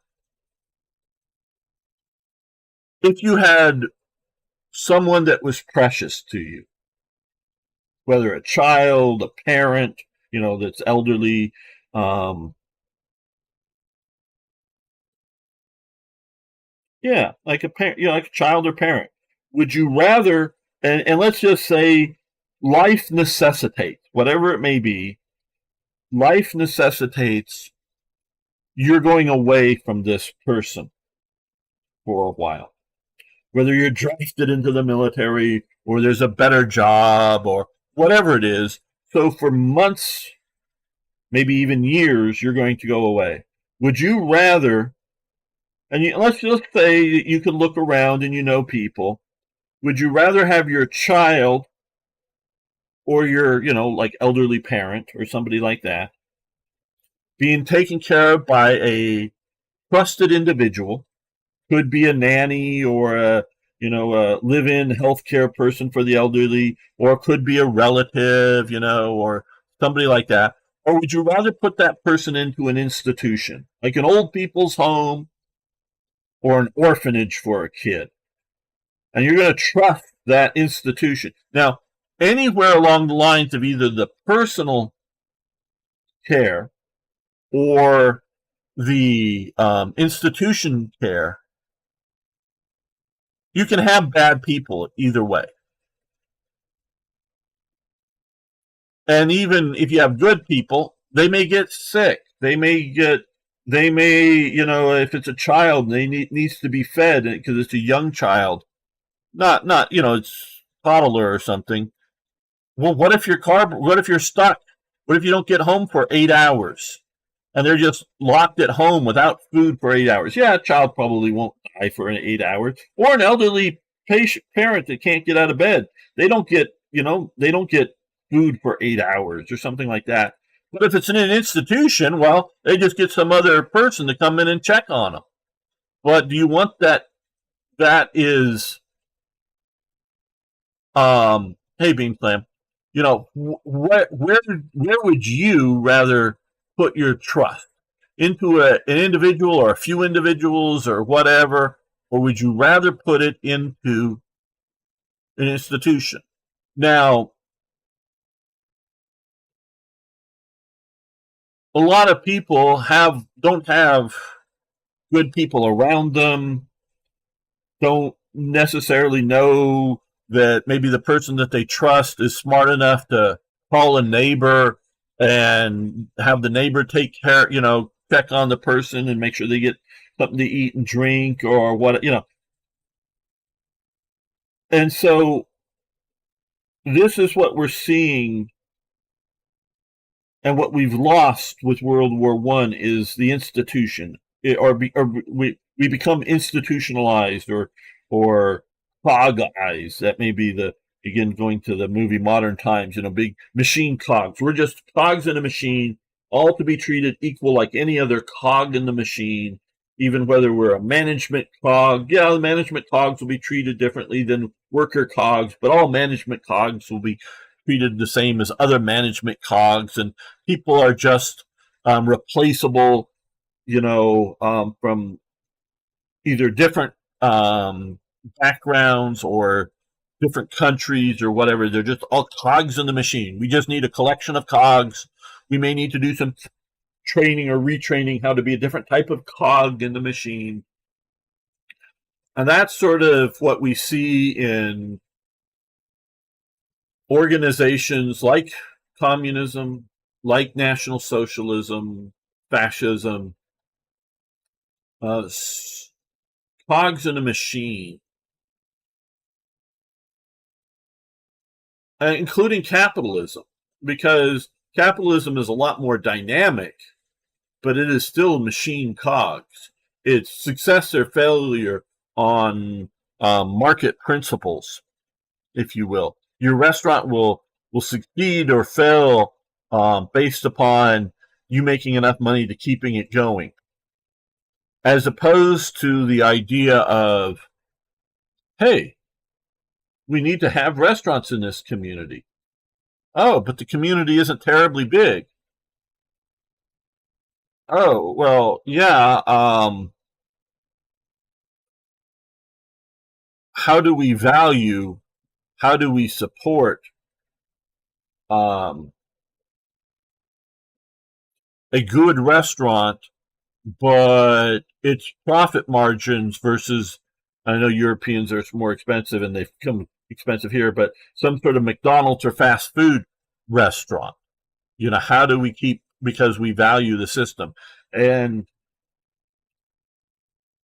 here in America, and I also believe in other parts of the world, they have, public supported or very supported, like orchestras or theaters that support putting on classical plays and whatnot, because some of our society values, um,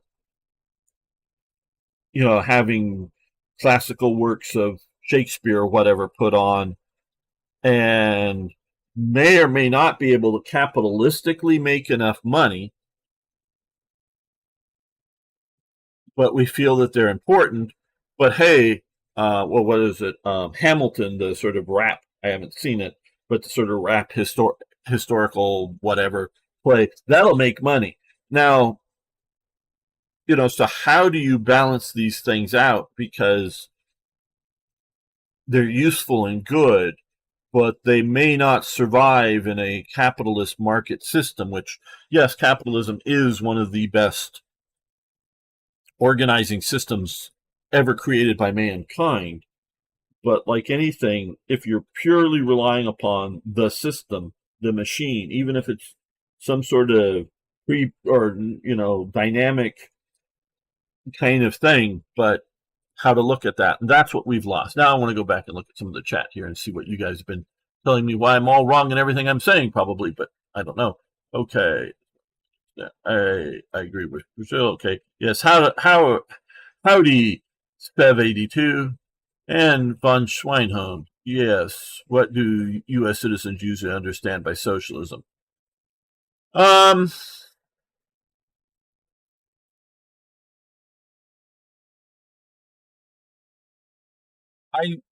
trying to, it depends something on your age bracket. If you're 20 something, socialism is, TikTok,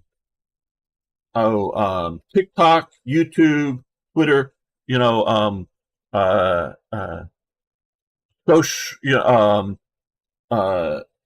the dating apps. They hear social and they think social media, social interaction. They don't know what. Older Americans see social or hear socialism and they think, communism light. So it varies on what you're talking about, because America is big and diverse. But yeah, okay, over here now, since everyone else is, yes, okay. Elizabeth moved to Twitch. I'm backing the U.S. dictatorships kept stability because colonialism, they were not foundational for their own. When socialism toppled it, that's how I understand it. Yeah. Okay. What you got to understand, until the fall of the Soviet Union, there was the Cold War. And I know a lot of you are very well informed and whatever, but you got to understand something about the Cold War. If there was a conflict, and we'll just, because you could add China in here, but if there was a conflict somewhere out in the world, the Soviet Union would pick a side in that conflict. Probably the side, either if one side was naturally somehow pro the West, pro America, they would pick the other side. Or if neither side were terribly pro or any, externally any sort of great big thing, they would still pick a side, try to push that side to at least mouth left-wing ideas, and they would support that side in a conflict in every single country. And if there wasn't a conflict, they would try to stir one up. So, and they would keep supporting, now maybe just in a minor way, they can't support everything everywhere in a huge way, but they would keep supporting their side in that conflict until it won.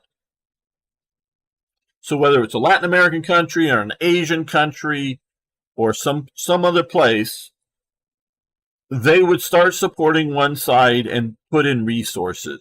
There was the Patrice Lumumba University in the Soviet Union that they would bring peoples from basically the third world and educate them and then send them back. They didn't keep them. They didn't bring them into the Soviet Union. Now, these educations, sometimes they were doctors and engineers, and they'd actually get, medical degrees and engineering degrees, but they would be sent back, but they would also be indoctrinated with Soviet ideology.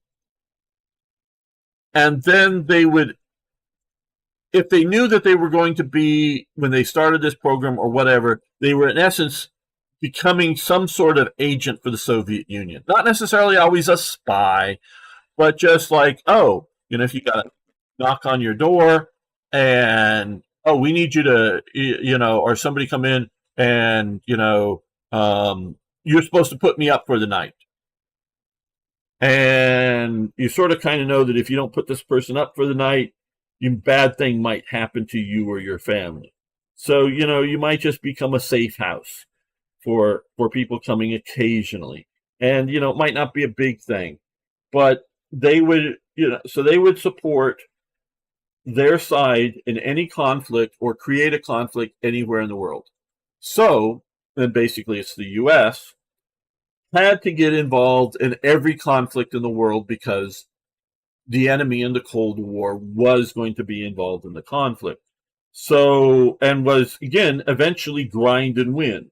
Now, some countries like Saudi Arabia were rich enough, ideologically coherent enough, and stable enough to stave off, but they also, they didn't so much need American money or funding because, again, they were making oil money, but give them weapon system, give them some training, get them, keep them on your side. So that is something in the Cold War and Latin American dictatorships.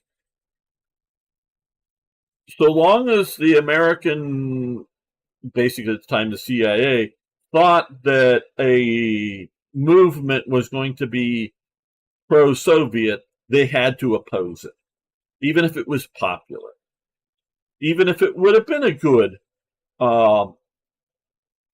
government, but it wouldn't have been for the people. And here's why. And a very good example, and it continues throughout the Cold War, is the Spanish Civil War. The Spanish Civil War, as it breaks out, is a coalition of leftists, okay? Whether they are moderate social leftists or radical syndicalists or radical anarchists or radical communists. But the Soviet Union wasn't going to let a radical Trotskyite communist group survive. And as you see, as the Civil War is going on, you see the NKVD or whoever was running it becoming more and more Sovietized. Some of the ways in which they did this was units that were accepting Soviet commissars, if you will, agents, advisors, whatever, were getting, getting new rifles, getting new machine guns, having full loads of ammunition, getting new stuff. An anarchist unit would get little or nothing. And the Soviets who were gaining more, as time goes on, more and more control over the leadership elements of the Spanish Civil War would send that anarchist unit to hold, non-fires on, none shall pass, hold there. Oh, yeah, you need ammo? Okay, here's a little bit of ammo. And get them to bleed white, destroy that unit fighting the fascists. And so a new recruit showing up somewhere, do you want to join some anarchist group that has 10 rounds per gun, per rifle? Oh, yeah, and they only have, 80% rifles. They got 800 rifles for their 1,000 people. They got 3 machine guns and 200 rounds per machine gun. Yeah, but they got 3 machine guns. Or, oh, hey, this 4,000-man unit supplied by the Soviets. Everyone has 200 rounds of ammunition. They've got 50 machine guns. They've got all kinds of stuff. Which unit are you going to join? Even when they weren't conscripting, they did conscript. You're going to join the Soviet-controlled unit. So this is how, so it starts from that. So we can look at early days in the Cuban Revolution once Castro takes over. Yes, I fully believe Castro and Che Guevara are all hardcore leftists that just pretend not to. But there are a lot of people that just want to get rid of the I'm blanking on the name.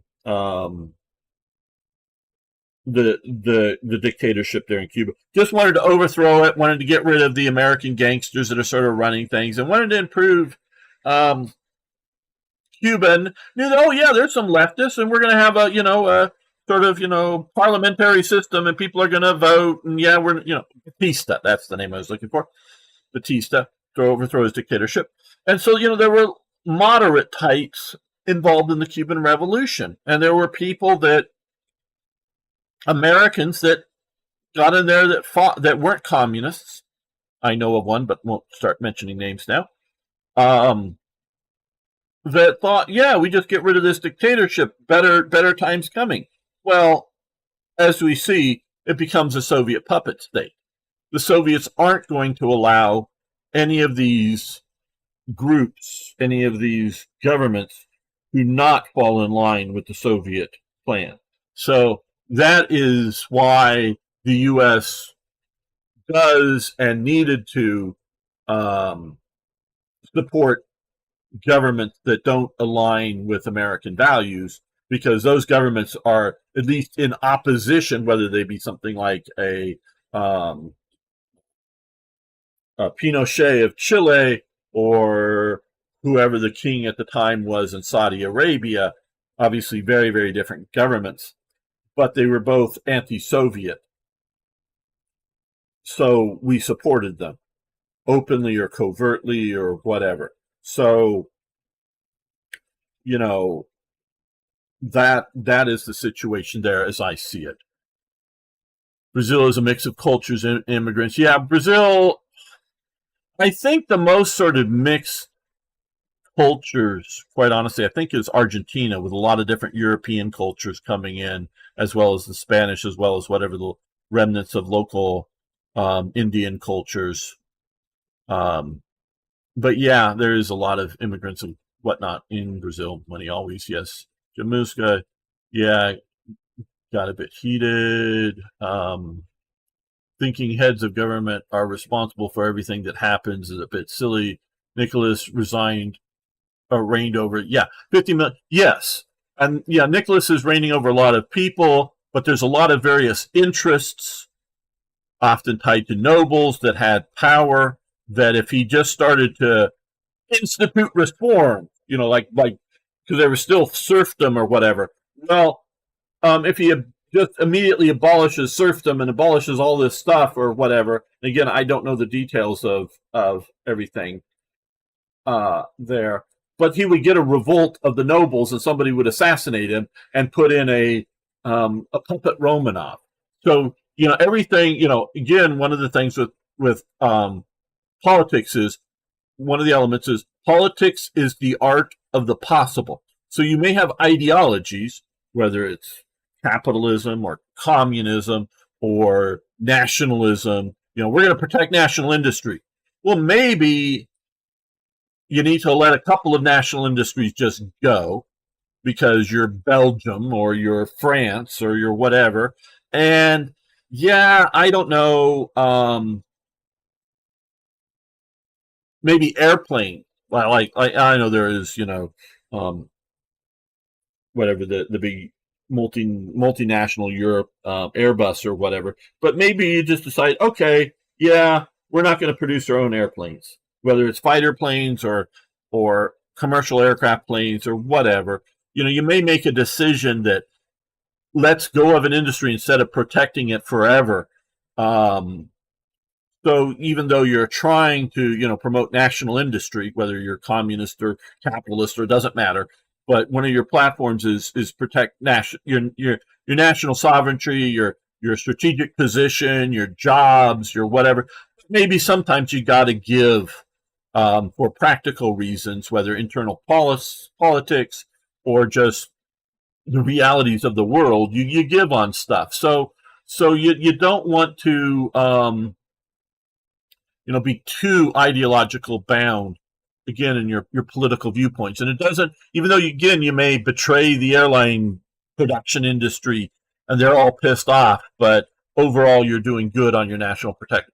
We're actually sort of kind of not really breaking through yet, but there are serious cracks in the system here. Probably we're not going to get too much more play here today, Beam Slam, but we are making some headway. And I'm just allowing parts of this front line to just purely stagnate while making good thrusts. Okay, back to von Schweinhound.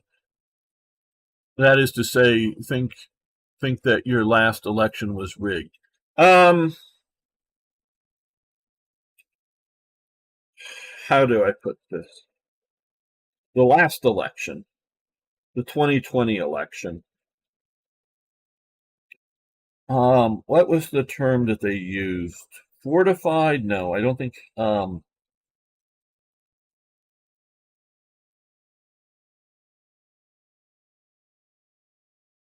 They made a lot of changes, allowed mail-in voting, allowed a lot of stuff to happen.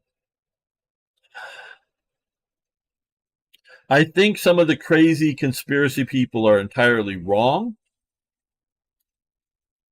I think a lot of it was just everybody got a ballot in the mail in certain regions, not everywhere, but in a lot of places. Everyone got a ballot, and then the Democrats went around knocking on doors and and hey, have you voted yet? And they go to places that are more likely to vote Democrat and probably to the point of helping them fill out that ballot and getting it in. And we do know for a fact that in places that there were more votes cast than voters registered. We do know for a fact, and it came out in a court case, that in one precinct somewhere in a city, doesn't matter, that one candidate got 0 votes. For local. No, I'm not talking for president. I'm talking like for state assembly or city council. I forget, but that candidate got 0 votes in that district, and that is statistically impossible. Oh, and that candidate and their spouse, I don't remember if it was a man or a woman running, lived in that district. So presumably they didn't vote for themselves. And there is record that they voted. They dug into it and found out, oh, hey, there really was 4,000 votes in that precinct or district or whatever for that candidate. So, and it took that much for a judge to finally look at the case to see that, oh, you mean, statistics, oh, wait a minute, you live in that district? You and your husband or whatever, or wife, say you voted for yourselves, and there are no votes for you? Oops. So, yeah, there's a lot of that kind of thing. Thank God for the Big Mac Index. It's probably back to restaurant things. Yeah, there's a bot here. I don't know if Arno wants to get rid of the cheap viewers thing. It's probably been a while, but yeah. Big Mac meal currently around my parts. that is burger and small fries. Yeah, yep, 12 euros or almost 13 euros. I tried to say something about Cold War on YouTube, but I think the World War is flagged. Could be. YouTube has been more and more censored. Yeah, I can censor things, but I generally speaking have, within my channels, like even on Twitch, I could ban certain words, but I generally have it pretty open on settings like that. So I do know whether it's me or somebody else, again on Twitch or YouTube, I can go in and dig into some of that stuff, but I generally don't have it banned. And if my moderator's around, I don't know if Arno's still around, he's supposed to let things go through so long as they're not attacks on people. Meaning you can mention, and I'll say Hitler, but as long as you're not saying, not using you're talking about the historical person and historical stuff, you're perfectly allowed to on my channel. You should be able to. But actually showing too much, yeah. Notice that they amped up. Yeah, they're amping up censorship very much right now. Also insidious as it shows you are your own comments and you might only be seeing what you type. Yeah. Hello, MMDB. Yeah, now it's supposed to be, and again, I don't know if Arno's still around. Sometimes he fades away or gets drunk or whatever. That maybe I should get if somebody's going to be around enough, maybe you want to join the moderating crew here. It's supposed to be because I'm multi-streaming to different platforms, I'm sort of watching back the public stream instead of the internal stream on YouTube that I could look into on either Twitch or YouTube, sort of the behind the scenes to approve it. But that just slows me up enough that I sort of kind of hope, again, Arno, he hasn't responded to any of his calls or names, so maybe he's gone. But to approve things, yeah, Batista 782 got that or something like that. Yes, I find it wild that the U.S. allows mail-in voting. Yeah, some of that has been pulled back in some states. It just allows too much corruption. Maybe the corruption there is worse than I think.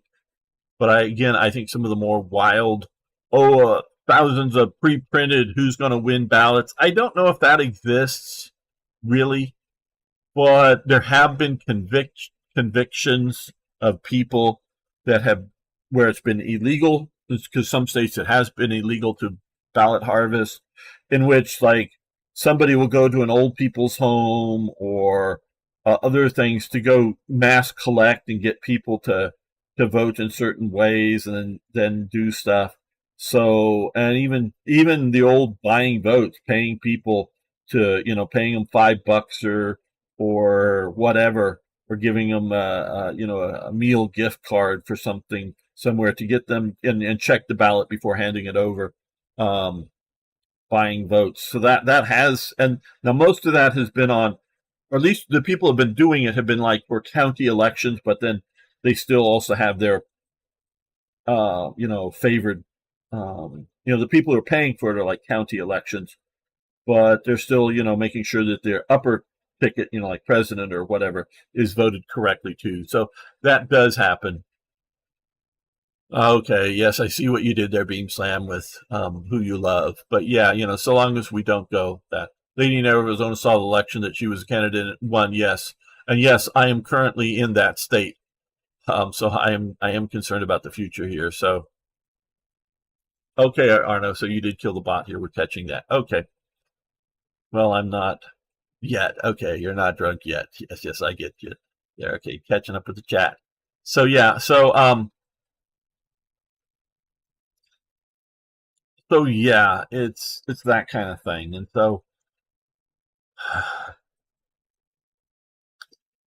I know most of you are not American, a few of you are, but there is still a real chance that Trump could lose the election.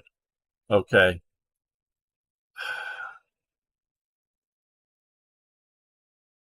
I'm currently, yeah, I sort of California, sort of Arizona. I'm in transition right now.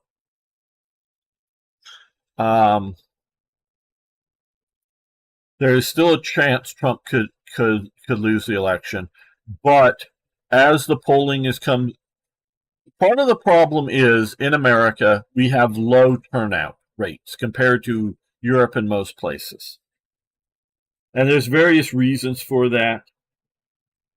They're not all nefarious. One of them is like if I was voting in California, I don't need to go to the polls for the presidential election because I know for a fact the Democrats are going to win all the electoral votes for California.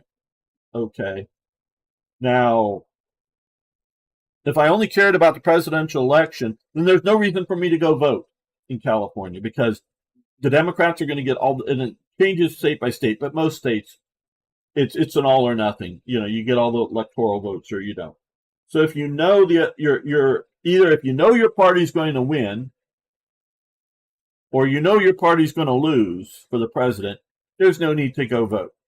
And if you're living in some place like LA City, as opposed to county, as opposed to other parts of California, the Democrats are going to win the congressional seat.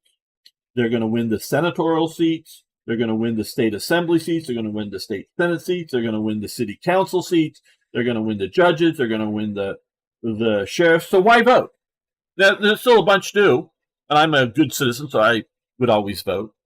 But a lot of people just don't vote because they're realistically no way that the Democrats are going to lose in that environment. And so you get the idea that maybe so you get battleground states and battleground regions within the states.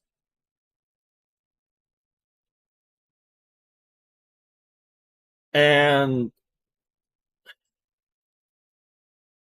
it can be close, but the polling I'm seeing, what had been battleground states are moving solidly for Trump. And if those people not just support because when polling happens, they contact you in some way or another. I used to get just somehow my number got onto their list.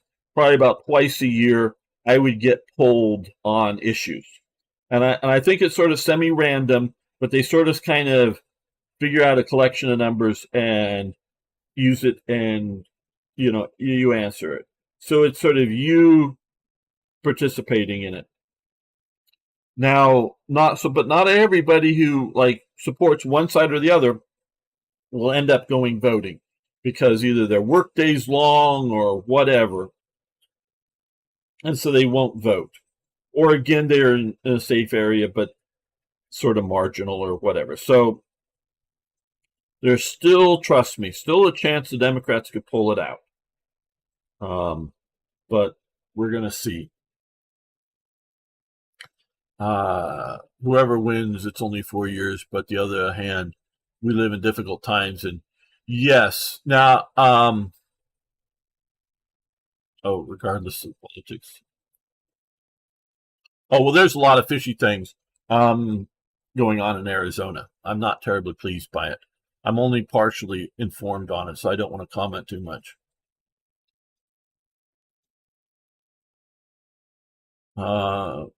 Yeah, well, I don't know. J.D. Vance, he's written a book. He's sort of kind of known. He might be the president after Trump, but I don't know. And so, yeah, it's only 4 years. And yes, you're right in saying that we're in difficult times. But you can see things like Reagan, and then Reagan again, and then Bush the elder, and Bush, and so there's right there. There's 12 years. You would have gotten Bush the elder again if Bush the elder, and I remember when he did it live, he came out and said, "Read my lips. No new taxes. And then he very, very much breaks that pledge. Again, you remember I said politics is the art of the possible. He is pushed to break that pledge.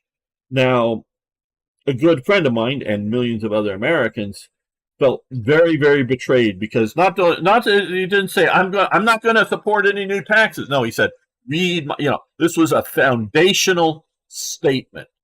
Read my lips. No new taxes. And then he votes in new taxes, or he approves. He doesn't vote it in. And he doesn't support it. It's more like he's forced to get things that he wants.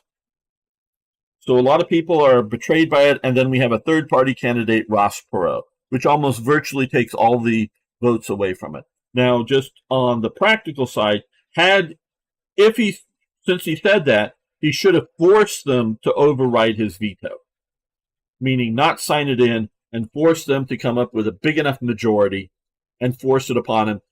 And because if the House and the Senate, in a big enough way, they can push through the taxes and the tax raising without the approval of the president. But it takes a super-majority, not just more than half. So had they done that, he would have kept his promise, and we would have had the taxes that the Senate and the House were demanding. But because of that, he did that, and then again we're talking about Bush the Elder. Ross Perot came in as a third-party candidate, and we got Clinton. Clinton wasn't the worst thing in the world for sure, but we would have had 16 years of Republican, presidential offices if he hadn't have either said the no new taxes thing, read my lips, or if he had avoided signing that bill in one way or another. And there's a couple of ways he could have avoided signing the bill and let it go through. And so, yeah, it's 4 years, but it can be very much setting a precedent. And once you're in power, if you're doing mildly good, you can often stay. My country, I feel like the only person who vets who they vote for, everyone else is anti-Russian, but voted USSR. Yeah, I don't know enough about Lithuanian politics to really know there. Was it Lithuania yeah, I think it's Lithuania. Try to learn who you all are. There will be a real possibility there's a war with China.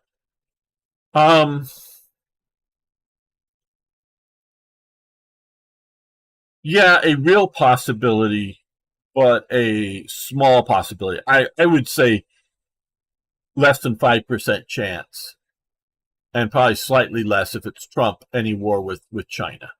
It's a possibility within reality, but it is very, very small possibility, I would say. U.S. small people just hope it won't go nuclear. Yeah, we hope wars don't. Time in the Army here. NATO's experts, they can train us. We're pathetic.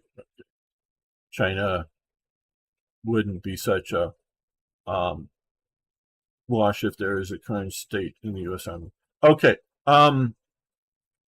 Elizabeth, understand this, or my understanding of this is that if we can have the U.S. Navy in around either Taiwan or the Philippines, because that's the two places they're pushing right now, we can sink their entire fleet.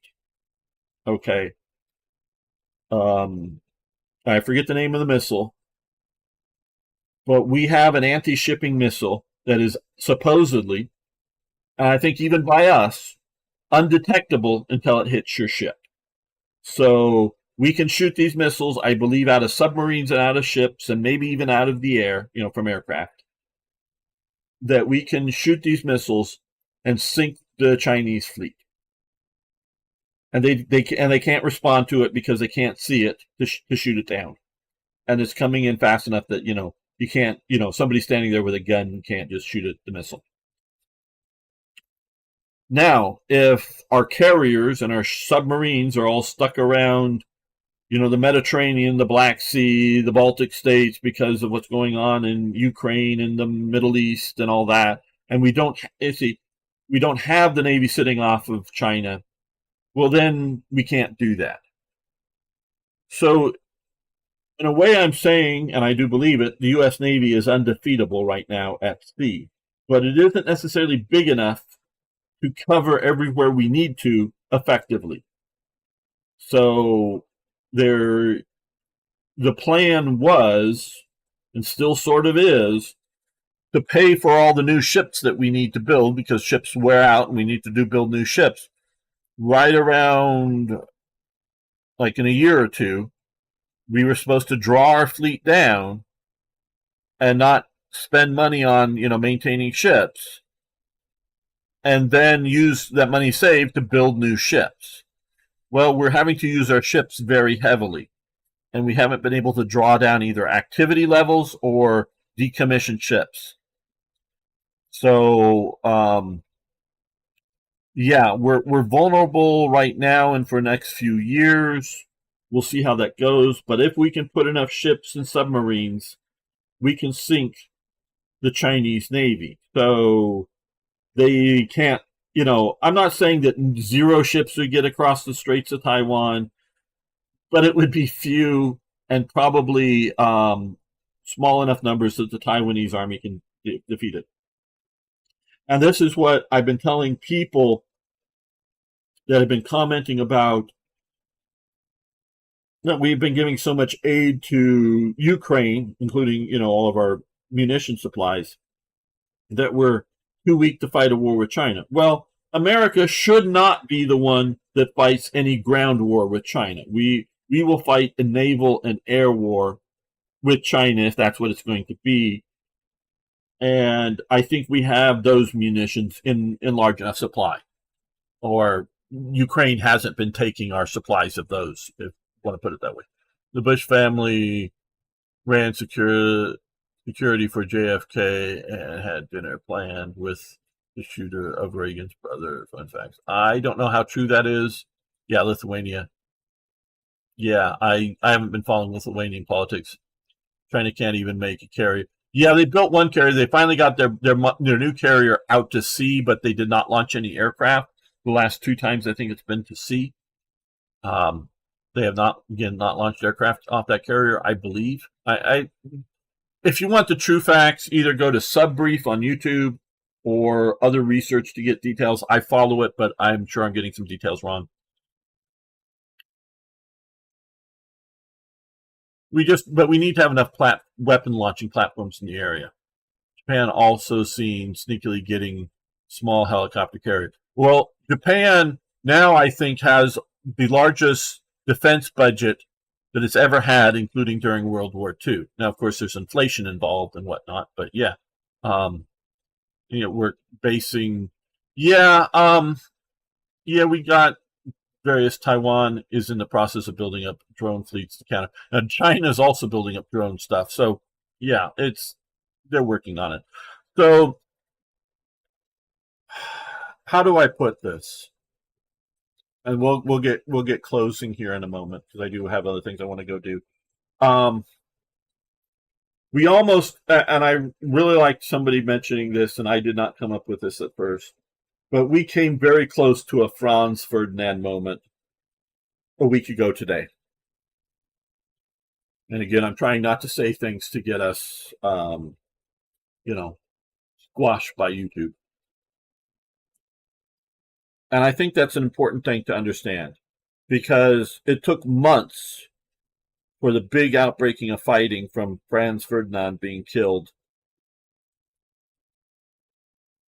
So I don't know had what happened last Saturday. Had it been successful, we would have immediately seen a civil war in America. Or we would have immediately seen 25 wars break out across the planet. But we would have seen a starting spiral of instability in America. people, including some major commentators, and I don't know why they haven't been corrected, have been saying things like, well, if Trump was, and this is even months ago, well, if Trump's no, because either going into prison or whatever else, he can't run. Well, then it would be Nikki Haley because she has the second most votes in the Republican primary. No, it wouldn't be Nikki Haley because you don't vote, and this is maybe the even supposedly informed commentators don't understand. You're not voting when you go in and vote in the primary in America. You're not voting for Trump or Nikki Haley. You're voting for a delegate who is claimed to support Trump or Nikki Haley. And they're bound by certain contractual things, who at least, and it varies on conditions, to on the first round or so of voting, to vote the way that they've committed to vote in it. Now, because it is very theoretically possible, you could have a Southern candidate. This could be the Democratic or the Republican Party. You can have a Southern candidate, a Northeast candidate, and a Western candidate who all win their sort of regions, and no one has any clear majority as to who, would win the primary in it. Now, and they used to actually get that sort of way back in the 50s and whatnot, but nowadays it hasn't been happening, but it could happen. And so you might have, no one in very much of a majority, or in any sort of majority, like one third, each have a third of the votes. And so the first round or the first few rounds, they're bound by sort of not so much law, but more of contract, to vote the way that they're told to vote, that they've committed to vote. Well, if you can't make the decision up, and then that's when you normally do backroom deals, who's going to agree to be a vice president, who's going to agree to be a president, or some such thing like that. But if that all falls apart, then at some point, however many rounds or whatever, and they redo the contracts at times, so I don't know specifically what it is right now, is eventually those people, those delegates, end up becoming a free delegate to vote for whoever they choose to. So a Trump delegate, if he's picked good delegates, wouldn't vote for Nikki Haley. They would vote for a Trump-like figure. Now, if Trump, again, wasn't able to be there for, again, whatever reason, I don't know who they would coalesce around. If there would be a lot of infighting, or if they would have picked somebody like J.D. Vance to carry the MAGA message forward. Now that we have a vice president pick, and so unless you get both of them off the table, however you want to say that, we have sort of a candidate. So we've stabilized the situation a bit more. But we came close to a Franz Ferdinand moment of creating, whether it was going to create a big world war of two big sides, or whether it was going to be a breakout of a bunch of different wars or different instabilities around the world. But if we go through and have a stable situation, I think we're gonna be okay mostly with the way this is going. But yeah, it was close to a Franz Ferdinand. We don't want those things. Anybody, and I know a lot of people unthinkingly and some thinkingly wish Trump were removed with that, but trust me, you don't want that. I don't support Biden at all, but I've never wanted him removed violently. Again, I'm trying to use careful language here, because that would just create more instability, more problems than having him there. Now, that doesn't mean I don't want him to resign, because I think he's not mentally fit. Yes, I want him to resign. I want normal, orderly politics to happen. I want the House and the Senate to not approve things in the normal, orderly political thing, processes. But I don't want violent loss of any elected officials. I guess yesterday, um, a Democratic woman, a congresswoman from I think Dallas, Texas, is Central is Democrat. The rest of the state is, Texas is Republican. She died, but of natural causes. So yeah, and she was, fairly oldish, not 70 something or whatever, not super old, but oldish. And so yeah, that's there will be until they normally don't appoint a new congressperson. Um, it would appoint a senator or run a special election, but it's so close to the normal election. I don't know what they're going to do for the Democrat side, so that I don't think they're going to hold a special election. But yeah, somebody passes under what is natural causes a bit of disruption, even if it's a president. But the system is orderly enough and can handle it. But I don't want, even if they're the party I dislike and dislike the person. No, you should never want assassination attempts like that in America, because it's going to be worse than having whatever enemy in power within the system. So yeah, one thing, the Baltics were happy to support NATO under Trump. Yeah, I am a big supporter of NATO. NATO is a military alliance. Um, I think it needs to be reformed. Part of that, I do think. I know they're trying to. Oh, well, you're in NATO, Turkey. You can't do too much. But I think having Turkey in NATO is not good. I think they should be removed. I think they often leak things. I think that's. I think it was. I think it was a Turkish leak, but maybe it's something else that got a stealth fighter shot down over Yugoslavia way back when. Um, but I think they should be removed, partially because of their occupation of Cyprus and other things, and the old Cold War. Hey, get them in. They're anti-communist. Good reasons then, but now they're playing both sides against the middle, if you will, in the Russia Western conflict, and they can continue to do so. I just don't think they should do so within NATO. Um, so I think NATO should be more trusted nations. Some of the I do not think NATO should take over Ukraine, or get Ukraine as part of NATO. Again, I'm not for the Russian invasion either. I want to support Ukraine in its fight against Russia, but I don't think we should. But the Baltic states, yes. So I remember during the Cold War, we had embassies for Estonia, Latvia, and Lithuania for their governments in exile here in Washington, D.C. We had full embassies for them. Um, so we never recognized the Soviet occupations. Where we did recognize the Soviet occupation of Ukraine, we did not recognize the Soviet occupation of the Baltic states. And so, but yeah, I do think there should be reform. And of course, you've recently got Sweden and Finland functionally in NATO now, holding the northern flanks there. So you're better off in the Baltic states. So yeah, I think I think more or less. I mean, because I say more or less because we could look at something like Bessarabia or what's it called now, Moldova.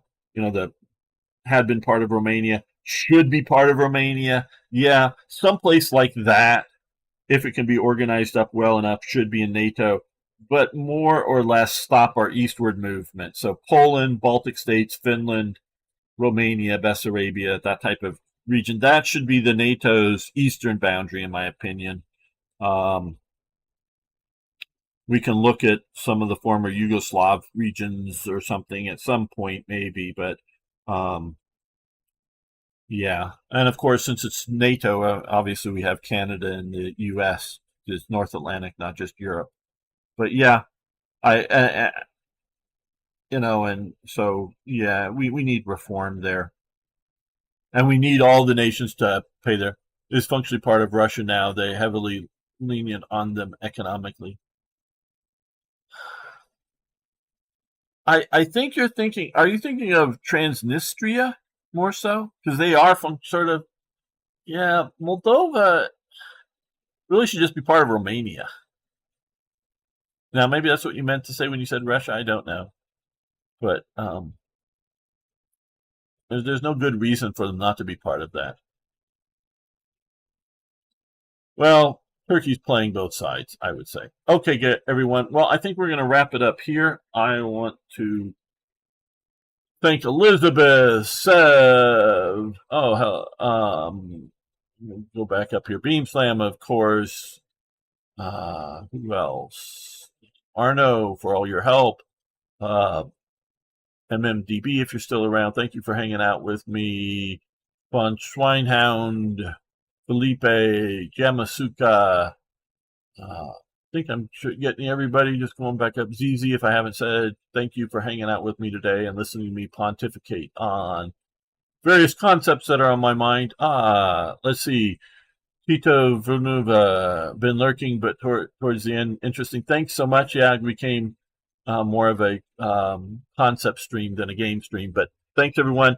We should be back, and I say we because I hope Arno will be with us, and possibly any of you be back tomorrow playing some War Thunder, and Monday I'll be playing Combat